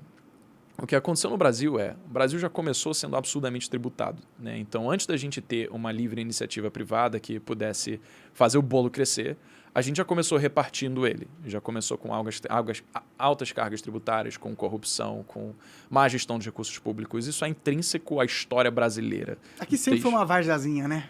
Sempre foi uma varjazinha. Então, se essa varjazinha que sempre existiu, ela é uma realidade nossa, né? Então, na verdade, o que a gente tem que pensar cara, a sociedade já depende do Estado. Não tem mais como você voltar atrás em relação a isso. Então, eu acho, sim, você tem que socializar a saúde, você tem que socializar a educação. Caso contrário, como é que você ia dar saúde e educação para a maior parte das pessoas? Não ia, se não existisse Estado.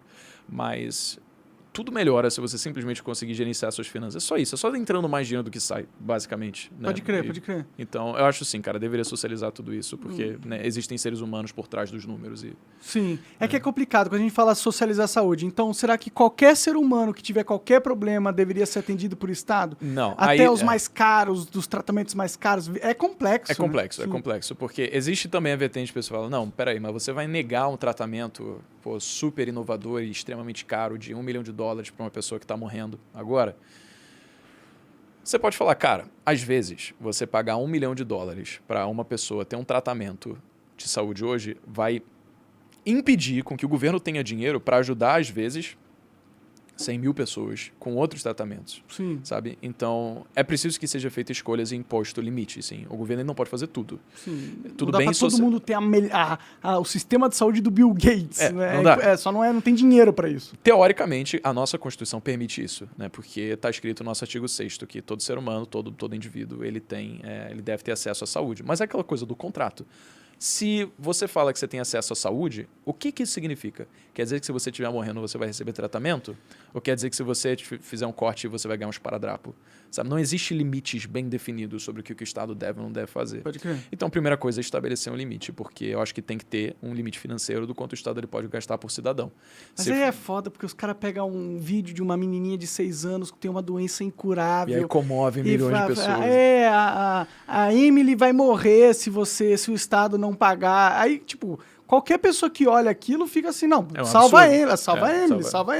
Então é complicado pra caralho essa porra. Aí o que a gente deveria considerar a Emily que tá passando por essa situação, cara, beleza, é uma merda isso que ela tá vivendo e, provavelmente nem se o Estado ajudar, às vezes ela consegue ser.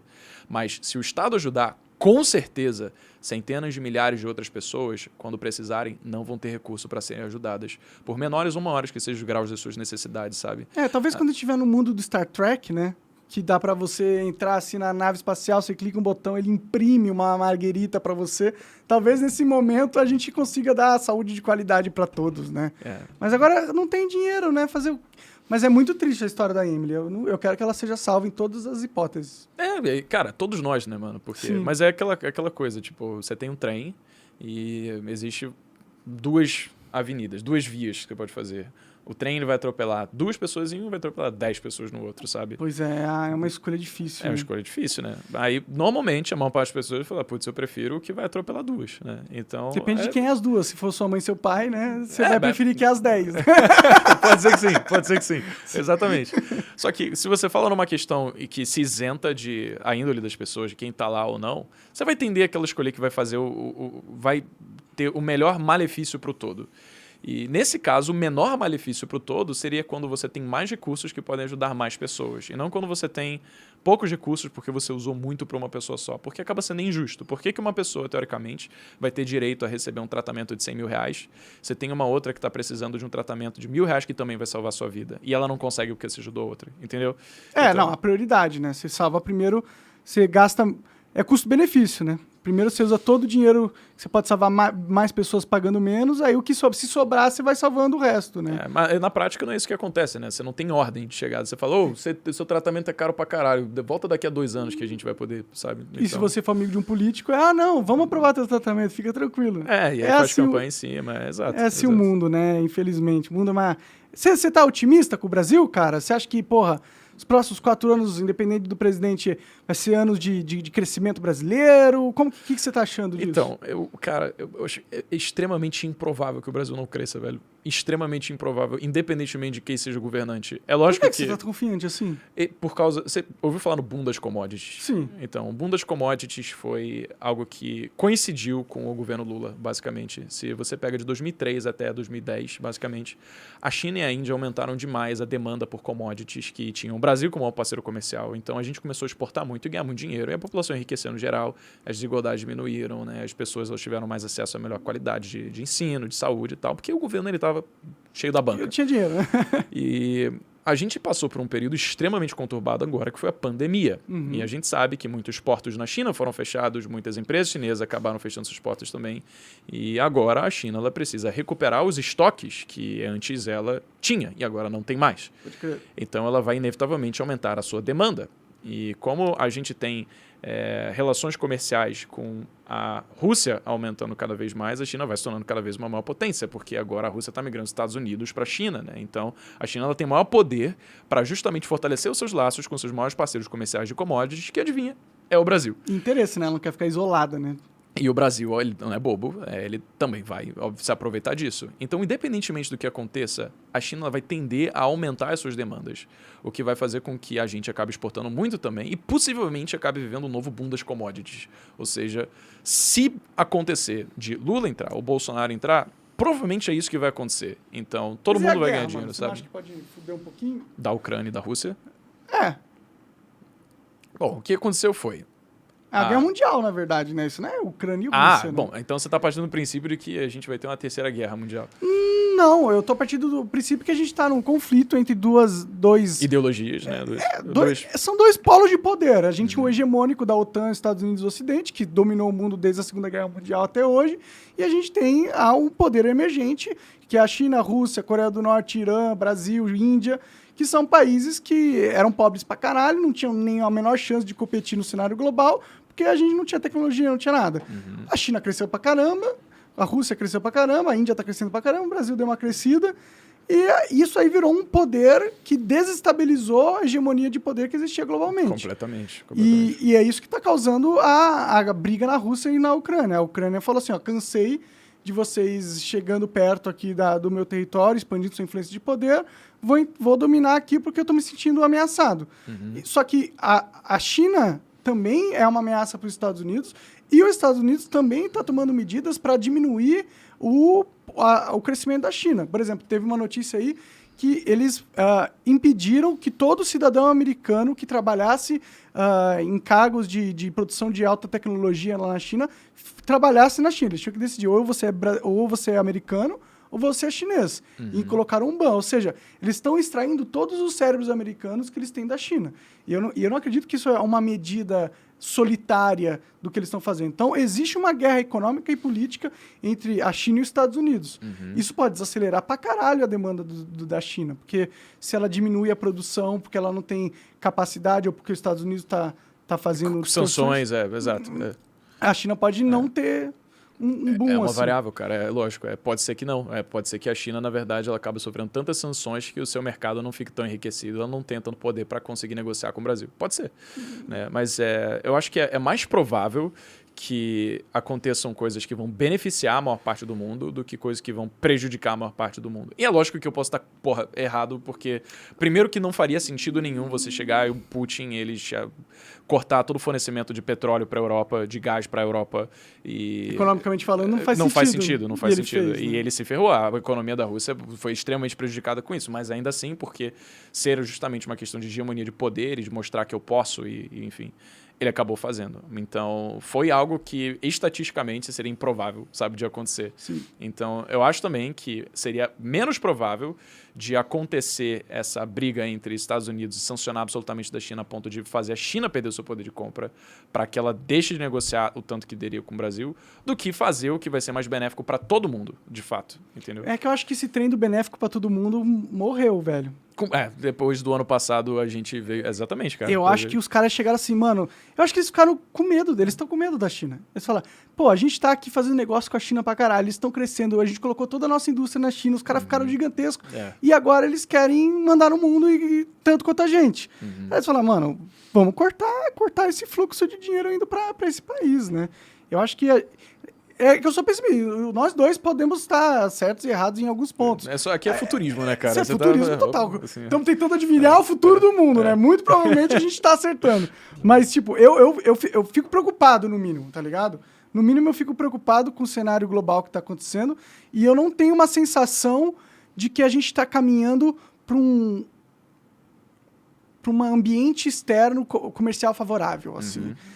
Não tá. Se você pega, por exemplo, o fluxo de capital que está saindo dos Estados Unidos, o dólar ele tem se desvalorizado recentemente. Tá com inflação pra caralho. Inflação, a bolsa também. Foi a maior inflação nos Estados Unidos nos últimos 40 anos, né? Sim. E a bolsa está em queda. Ou seja, existe uma falta de confiança no mercado norte-americano que, cara, é sem precedente, basicamente. Então, o mercado ele precifica os ativos com base na expectativa do que ele acredita que vai acontecer no futuro. E as pessoas ganham muito dinheiro na discrepância. Só que as pessoas elas não tomam medidas que são 100% racionais, elas tomam medidas que são muito emocionais. Sim. Então, no caso, o mercado em si, ele diz respeito a, beleza, existe uma cautela absurda que a gente tem que tomar agora, porque pode ser que a gente esteja entrando numa recessão, e isso um monte de gente falou, cara. O Warren Buffett, o Elon Musk, os maiores players estão falando, cara, tome muito cuidado com o mercado de capitais.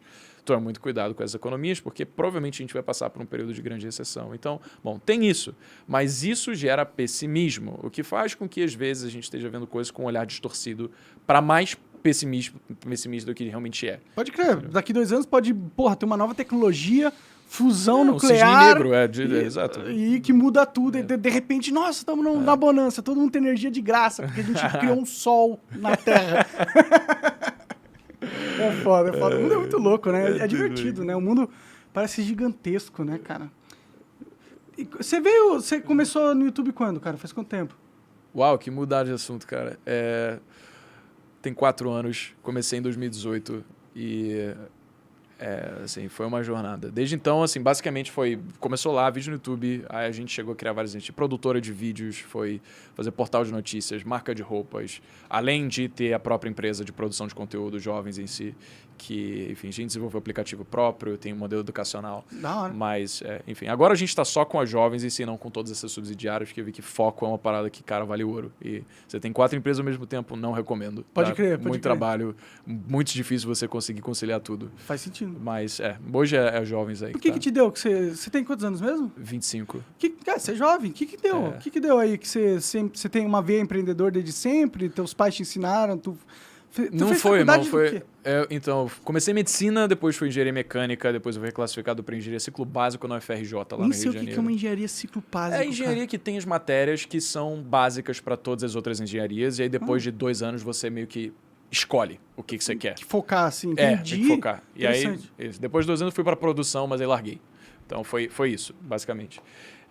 Cara, minha mãe era funcionária pública, ela tá aposentada agora, meu pai é engenheiro. Então, a cabeça na minha família era, cara, é absurdo, rico tem muito dinheiro. Se você quer ser rico é porque você deu muita sorte, mas você deveria ter uma função social e doar seu dinheiro. Tipo, essa foi a mentalidade lá.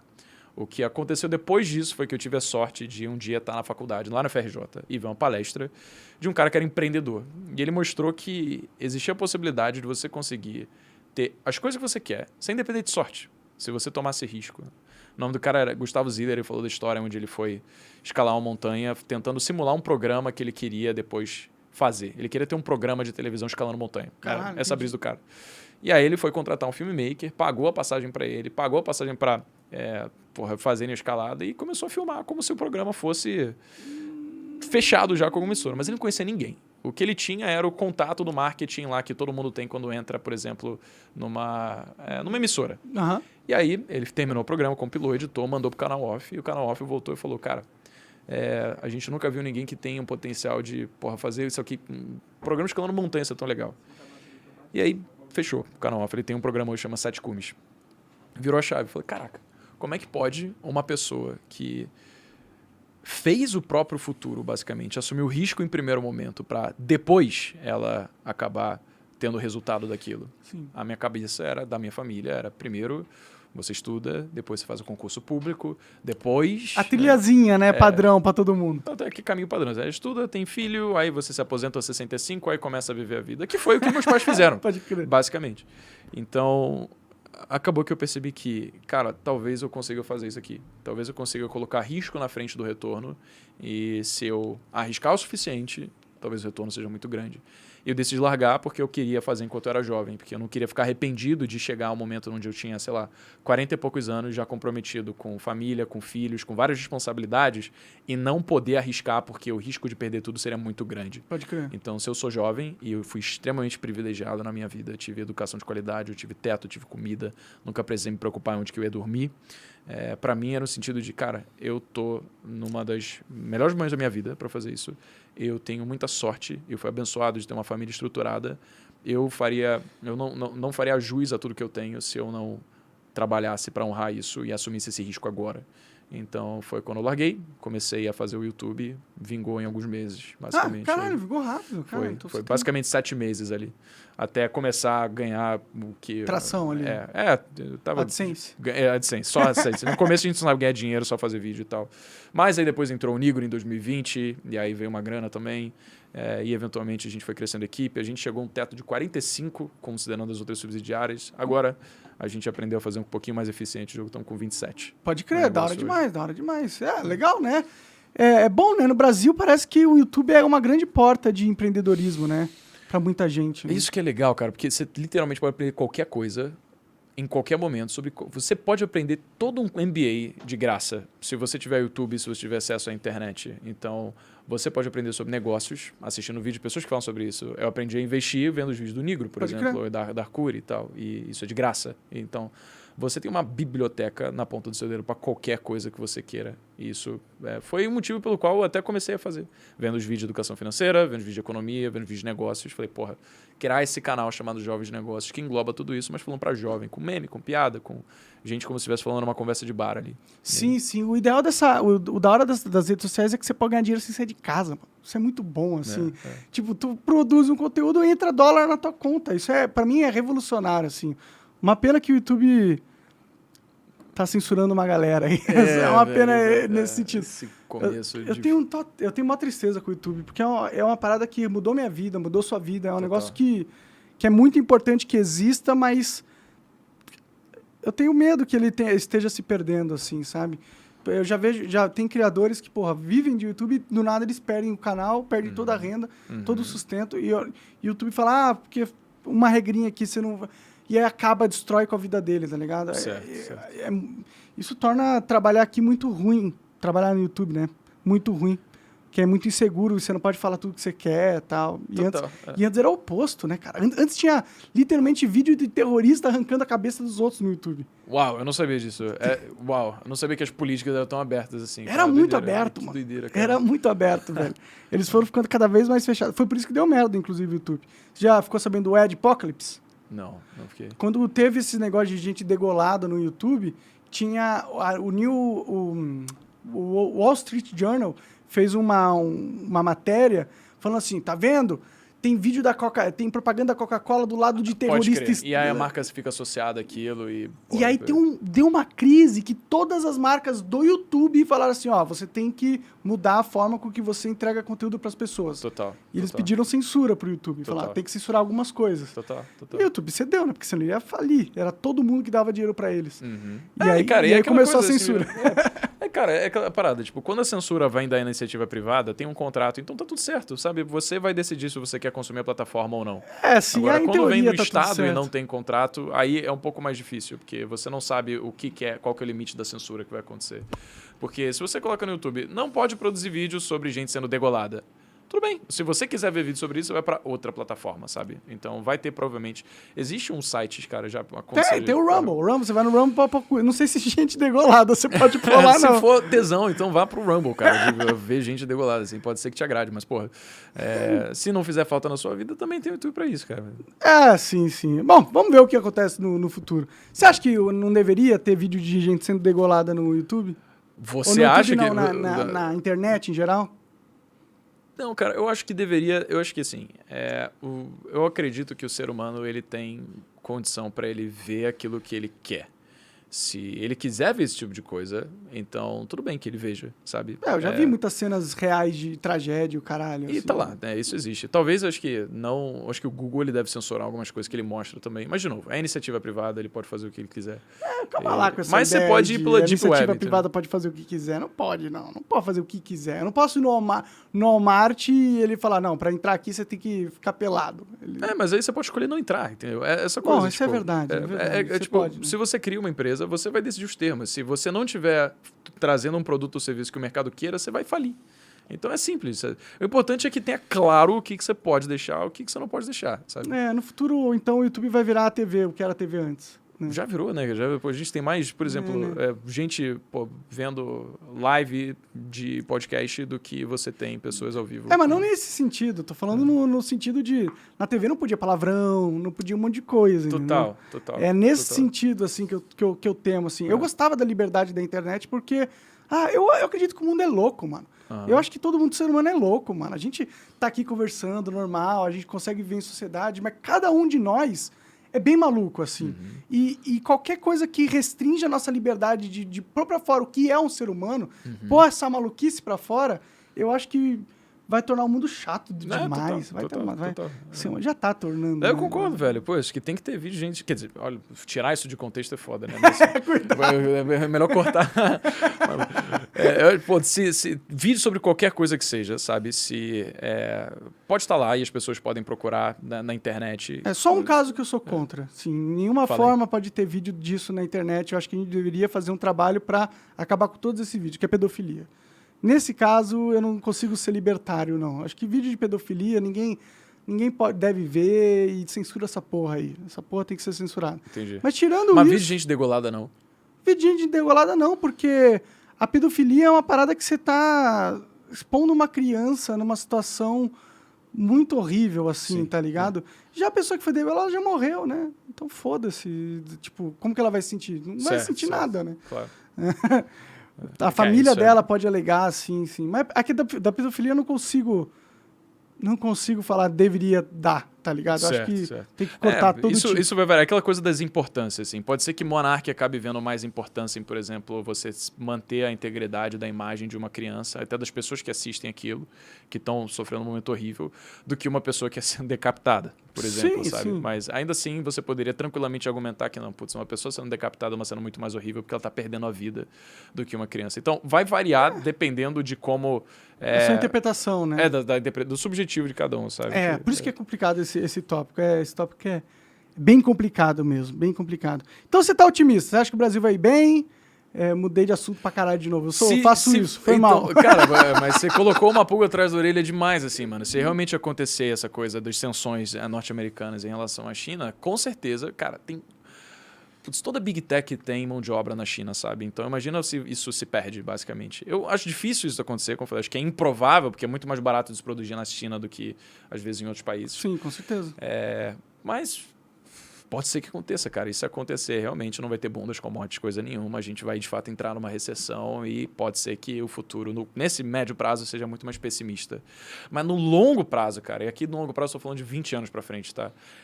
Eu acho que é absurdamente impossível que o mundo não seja muito melhor, porque a gente tem muito mais inovação, muito mais acesso, muito mais tecnologia, a gente tem muito mais informação, a gente tem mais saúde, sabe? Mais longevidade. Então, a distribuição de riqueza, ela vai acontecer inevitavelmente, sabe? O PIB vai aumentar cada vez mais no mundo inteiro. Daqui 20 anos a gente vai ter robôs que vão estar andando por aí fazendo tudo pra gente, provavelmente, assim. Já tem, né? Só vai fazer mais acessível, talvez, então. É que agora a gente não tem um robô, tipo, você e eu, assim, mão e tipo, faz qualquer coisa. Tipo, esse tipo de pega robô... um café aí, robô, aí ele vem e traz, assim. Ou programa um jogo bilionário pra mim, tá ligado? Então, Caraca, eu acho que o limite do que o robô pode fazer é absurdo. E esse limite ele tá se reduzindo até, tipo, do ponto que falta até a gente chegar lá, cara. Eu tenho um amigo que ele criou uma empresa que ela faz copy, basicamente. É uma inteligência artificial em que, basicamente, ela pega, tipo, referências de páginas de conversão de maior venda e o cara, ele fala sobre qualquer tema, cara, para fazer um texto de vendas para você. Caralho. Então, você quer escrever um artigo, tá lá também, ela produz um artigo foda, você fala sobre qualquer coisa, tipo, guerra da Ucrânia. E aí... você cospe algumas palavras-chave, a guerra da Ucrânia, consequências, impacto no mundo e tal. Cara, vai cuspir um artigo sem precedente, que não veio de nenhum lugar. Ela criou com base numa pesquisa que ela fez ali na hora. Isso é louco, tá ligado? demais. Doideira, velho. Isso é louco demais. Só que melhor do que um ser humano, muitas vezes, entendeu? Com dados confiáveis. Isso... Agora, eu tenho um outro amigo que tem uma empresa que ela cria arte por meio de inteligência artificial. Eu já vi um negócio desse, tipo Mind Journey. Como é que é? Já viu o Mind Journey? Não. Põe o Mind Journey aí pra ele dar uma olhada, Coca. Bota aí. Ele fechou uma coleção com a reserva, basicamente, em que as estampas da reserva Mind Journey eram feitas 100% com essa inteligência artificial. Caralho, então, basicamente, as estampas da reserva. Foi a primeira coleção de inteligência artificial numa marca de roupas. Que foda, mano. Isso é bem da hora mesmo. E, cara, é arte mesmo. Você tem, foda tipo... que tá tirando o emprego da galera que fazia estampa. Tá ligado? Então tem essa parada, tipo, gera... Mas gerou emprego pro teu amigo, né? É esse site aí, mas você tem que entrar no Discord ali. Coloca no Google umas imagens que eles fazem. Tipo, é uma inteligência artificial que você escreve qualquer palavra-chave, várias, e ele escreve o mais aproximado com o que você pediu. Você coloca Jesus andando num patinete atrás do Himalaia, tá ligado? Exatamente. E aí ele pega e era isso aí que você tava fazendo aquele dia? Era Mind Journey? Chama Dali, era outra. Sim. Pode crer. Só que o Mind Journey ele faz com o Real 4 e aí ele consegue fazer umas imagens muito da hora. Isso é tudo inteligência artificial. Tudo artificial. Tudo que foi gerado por uma máquina não tem nenhum... interferência humana. Fora o programador. Brilhante, cara. Não, lógico. Mas o programador, ele dá o starting point, né? Depois a inteligência artificial, ela continua. Então, pensa, se eu for contratar um cara aqui no Brasil pra fazer uma arte dessa, eu vou pagar uma grana do caralho. Com certeza, bro. E esse aí vai ficar melhor, se pá, tá ligado? Perfeito, meu. Olha isso, mano. É um pulmão com uma biblioteca dentro, cara. Que muito bizarro, louco, né, mano? Olha isso, muito mano. louco. Parece uma parada meio Hobbit, um hambúrguer gigante no meio de uma floresta. E olha como fidedigno, assim, graficamente falando, cara. Caraca, velho. Ó, um Mickey num barco pegando fogo. Genial, essa é o retrato da sociedade atual. Não, e ele parece que ele tá fumando um cachimbo ainda. Ele tá flutuando, tá ligado? Tipo, olha isso, né? Imperador Mickey. Caraca, mano, que doideira. É muito louco, né? Eu fico empolgado com o futuro, cara. Eu acho que se o mundo não acabar, vai ser muito louco, velho. Não, então a inteligência artificial vai dizimar a raça humana, né? Você tá zoando aí, você tá zoando, mas... Se entrar nessa pira aí, vai longe, velho. Vai. Porque... Cara, é que nem, por exemplo, uma formiga. O que uma formiga representa pra você? Nada. Você tem um nível de intelecto absurdamente maior do que uma formiga. Então você não consegue sentir empatia por ela, tá ligado? Talvez você sinta, mas é mínimo. Tá? Agora, imagina uma inteligência artificial que olha pra gente como a gente olha pra uma formiga. Esses plebeus, esses seres limitados de capacidade, basicamente. Por que eu preciso deles na Terra? Por quê, cara? Então, eu faço tudo melhor. Não é que eles vão ser contra a gente, mas às vezes, da mesma forma como você acaba pisando numa formiga porque ela tá no seu caminho, às vezes a inteligência artificial acho que é mais conveniente, né, pisar no seu caminho e você não existir mais. Pode crer. Vou jogar uma pira louca aí pra você.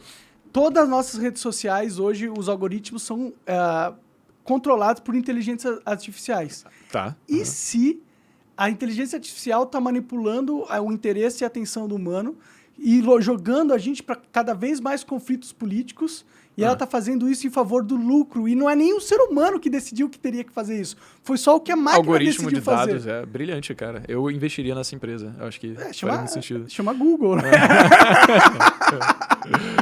É foda, é foda. Tu já viu aquela cidade muito louca que os árabes estão querendo fazer? Ah, o The Line? The Line. Vi, mano. Nossa, cara, bizarro, cara, né? Que isso. você coloca 9 milhões de pessoas numa linha de 200 metros de largura por, tipo, quilômetros e quilômetros de comprimento. Acho que uns 2.000 quilômetros de... Muito louco, né? Absurdo, mas cara. você iria morar numa cidade dessa? Total, 100%. Nossa, você não, velho. Não seria claustrofóbico, cara? Tipo, eu tô partindo do preço, você pode sair, né? Eu iria lá, bom, passar uns naqueles meses, lugares lá. sei lá, os árabes aí, porra, mas não pra passaria fazer um uns empreendimento meses lá. desse, Sim, sem dúvida. Seria, Mas você cara, moraria? Tu viu o vídeo, mano? Eu Parece vi. um negócio... Não, Mostra eles aí, botam pô. os carros voando no vídeo, tá ligado? Você fala, meu, tipo, de onde que veio isso daqui, entendeu? The Line? The Line. De porque, linha. porque a teoria deles é fazer um sistema totalmente automático com drones passando pra fazer entrega. Cara, tu um negócio consegue ir de muito um louco. ponto pra outro, é 2.000 quilômetros, você falou? Acho que é uma parada. Eu acho que Não é tudo isso não, 2.000 quilômetros é Não tipo sei, metade não- do comprimento do Brasil, então acho que não deve ser tudo isso. Pode ser. Mas é muito. E ele fala, cara, tu vai de uma extremidade a outra em tipo 10 minutos, sabe? Com o meio de transporte deles lá. Então, Porque é uma você linha fala, reta, né? "Putz, Você põe um metrozão lá, pronto, você não tem nem que fazer curva e tal, dá pra acelerar pra caralho. Exato. É mano, interessante doideira, essa ideia. doideira. Parece tipo, meu Deus, o futuro tá acontecendo, tá ligado? Isso é a coisa mais absurda do ponto de vista futurista. Já. E você vê que, cara, é meio que tridimensional, sabe? Por exemplo, quando tu pega a sociedade hoje, a gente tem trabalhos que normalmente são em prédios que são tridimensionais e uma população que escoa e se transporta num plano bidimensional. Pode crer. E aí dá engarrafamento, dá uma porrada de treta aí. Só que a forma como o The Line todo o comprimento dela já é tridimensional, saca? Então é meio que você elimina esse problema de cara. Então você acaba criando meio que um precursor para resolver vários outros problemas ao redor do mundo. A ponto de, tipo, se, por exemplo, um estado for... Porque, no caso, quem tá fazendo seu estado lá, né? Se o estado fosse subsidiar a formação de uma cidade, vai falar, putz, os árabes fizeram uma parada que foi uma da hora, velho. Agora, se for pra gente incentivar, vai ser assim também. Pode ser que o mundo copie, né? Copie. É muito louco, mas a chance de dar errado essa merda aí é bem grande. O que tu acha que pode dar errado? Eu acho que primeiro, como que você vai convencer 9 milhões de pessoas a se mudar pra uma cidade que nunca existiu? Mano, eu não sei se é tão difícil, velho. Tipo, papo reto, velho. Eu iria, mano. De verdade. Mas de você verdade. ia ficar um tempinho ali. Você não ia morar lá no meio de um monte de árabe, porra. Não, mas assim, se vai que os caras chegam com uma porrada de isenção tributária também, sabe? Tem que ter muito incentivo pra fazer isso daí. Eu falo, putz, às vezes é mais vantajoso abrir um CNPJ lá pra faturar lá do que aqui. Eu vou. Sim, mas como que você vai colocar, tipo, uma fábrica gigantesca num negócio que só tem 200 metros de largura? Eu trabalho com digital, né? Mas se for, por exemplo, uma marca de roupas, ou se for um calçado, pois mano. Sei lá. Tem umas complicações, mas eu fico feliz que o futuro não estagnou, tá ligado? Que tem, tipo, ideias interessantes rolando, assim. Cara, foi uma coisa muito aleatória. Pra mim, do nada, apareceu esse negócio. Eu falei, mano, quem que tá pensando nisso, sabe? É muito maluco, mas não parece assim, tipo, é ficção futurística não mesmo, teve uma né? transição, entendeu? Uma linha de não sei quantos quilômetros, de 200 metros de largura, que vai ser uma cidade com 9 milhões de habitantes. Toma, viva com isso. Pode crer, vamos mostrar pra galera, pra eles terem uma ideia do que a gente tá falando. For too long, humanity has existed within dysfunctional and polluted cities that ignore nature. Já é uma Now, narração a diferenciada. revolution in Já civilization tá falando is assim, taking place. ambiental e tal. Imagine a traditional city and consolidating its footprint, designing to protect and enhance nature. The line will be home to 9 million residents and will be built with a footprint of just 34 square kilometers. 34 quilômetros. And we are designing it to provide a healthier, more sustainable quality of life. Tamanho do negócio. The line's communities are organized in 3 dimensions. Residents have access to all their daily needs within 5-minute walk neighborhoods. And the Qualquer line's lugar que você for, infrastructure 5 makes it minutos possible andando. to travel end to end em in 20 20 minutos no minutes começo. with no need for Poxa, que louco, cars. vou visitar um 34 amigo, ele mora do Zero outro carbon lado da emissions. cidade, 20 minutos, tô lá, foda-se. By leveraging Louco. AI technology, services Ai, os are drones. autonomous, saving Ó, you bonito, time hein? and effort. Só Designed by tem que ter umas world-leading grades aí pra galera architects, não cair. the né? line is 500 meters tall. Nunca que vai ser assim na realidade. 200 meters Nunca wide. que vai ser assim. 170 tu kilometers viu, long, mano? A Deve parada ser. é, and housed é within an espelho, ó. elegant mirror Muito glass foda, né? facade. Deve ser pra não aquecer, talvez, pra bater a Intelligent luz. solutions E create captar luz solar, efficiency né? Deve ser and inteligente. year-round painel temperate solar, microclimate with natural ventilation. Energy and water supplies are 100% renewable. Eles falam que vai ser 100% The sustentável. line is designed as a series of unique communities, offering a wealth of amenities, providing equitable views and immediate access to the surrounding nature, Todo mundo tá perto Cara, da praia, with né? 40% isso é of the legal world demais, sabe? accessible within Pô, 6 Quando- hours. qual é? Tu já viu aqueles filmes de, porra, a civilização precisou sair da Terra e ficou numa espaçonave autossustentável, Pode assim. crer. Mano, é um pulo isso daí. Você consegue botar 9 milhões de pessoas nesse espacinho, você criar uma espaçonave que vai colonizar os planetas, fala, do caralho. Sim. É aquela coisa, assim, você tem a NASA desenvolvendo tecnologias para ganhar a corrida espacial contra a Rússia, por exemplo, e isso acaba gerando tecnologias que a gente tem até hoje, como tecnologia satélite. Então, a gente nunca sabe como o desenvolvimento disso pode impactar na nossa vida diretamente no longo prazo, sabe? No futuro como um todo. Provavelmente várias tecnologias vão ser criadas lá para aquele ecossistema, né? Soluções que vão precisar para uma cidade de uma linha só. Cara, mas isso é muito louco. Eles já começaram a construir. Pior ainda. É mesmo, já começou. Eu não sabia. Tem uma foto dos caminhões, a linha já tá meio que construída já. Pelo menos a escavação já foi feita da linha inteira. Que doideira. Os caras vão fazer mesmo, mano. Que loucura, velho. Não, mano, vou passar férias sem a menor dúvida, velho. Vai que é do caralho. Deve ser Você do chega caralho e fala, a mano, essa é a melhor cidade que eu já vi na vida. Porque é uma utopia, né, velho? Tu escolhe quem que vai entrar. Pensa assim, tipo, provavelmente não vai ser um lugar que tem pobreza. Verdade. Pensando assim, A pobreza vai ser construída embaixo dos espelhos, assim. Do lado dos espelhos vai ter umas favelas, um monte de favela. parada do lado. meio aquele expresso do amanhã, tá ligado? Total, Que, porra, você vai acha ter que umas não? pessoas. Vai ter, Caraca, vai velho, ter. pesado. Pesado, mano. Mas, bem, eu acho que isso é o tipo de coisa que faz com que a gente realmente veja que é extremamente improvável que o futuro não seja melhor do que o presente, sabe? Porque às vezes a gente fica tão preso nesses problemas que a gente tem hoje e a gente deixa de considerar que tem gente do outro lado do mundo que tá pensando em fazer uma inovação que ninguém tava pensando em começar, mas que pode impactar, às vezes, a forma como a gente vive no longo prazo, saca? E acho que a gente precisa disso, sabe? A gente precisa se inspirar. Quando a gente vê, por exemplo, a SpaceX, que tem esse projeto de levar a humanidade para ir para Marte e poder criar uma colônia sustentável lá, independentemente de você querer morar em Marte ou não, eu acho que a gente precisa de...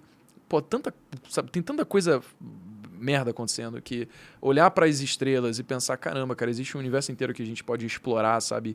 E A gente tem que ver que tá progredindo, né? A gente tem essa necessidade. A gente não quer estar num jogo estagnado, né? Ninguém gosta de construir um personagem no RPG, ele tá sempre com a mesma armadura, matando sempre os mesmos monstros. você não ganha mana com nada, tá ligado? Fica como, pô. A gente quer poder sentir como se a vida valesse a pena, sabe? E às vezes a gente fica preso só em debate político, a gente fica preso só em debate sobre, desigualdade, ou então pobreza, sociedade.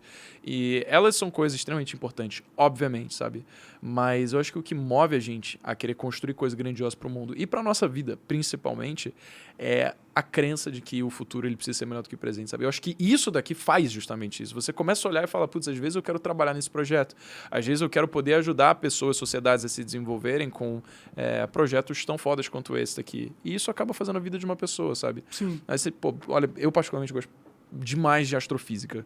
Então, putz, a gente pensar que existem trilhões de estrelas, cada uma delas com um sistema de planetas orbitando, cada uma delas com um mundo, com a sua atmosfera, com o seu, às vezes, ecossistema, sabe? Que estão ali prontos para ser explorados, entendeu? Eu acho muito mais tesão você pensar nessas coisas que a gente pode descobrir do que ficar preso em brigar com o amiguinho, porque ele pensa diferente de você numa questão tão pontual na vida, saca? Sim. Combate político.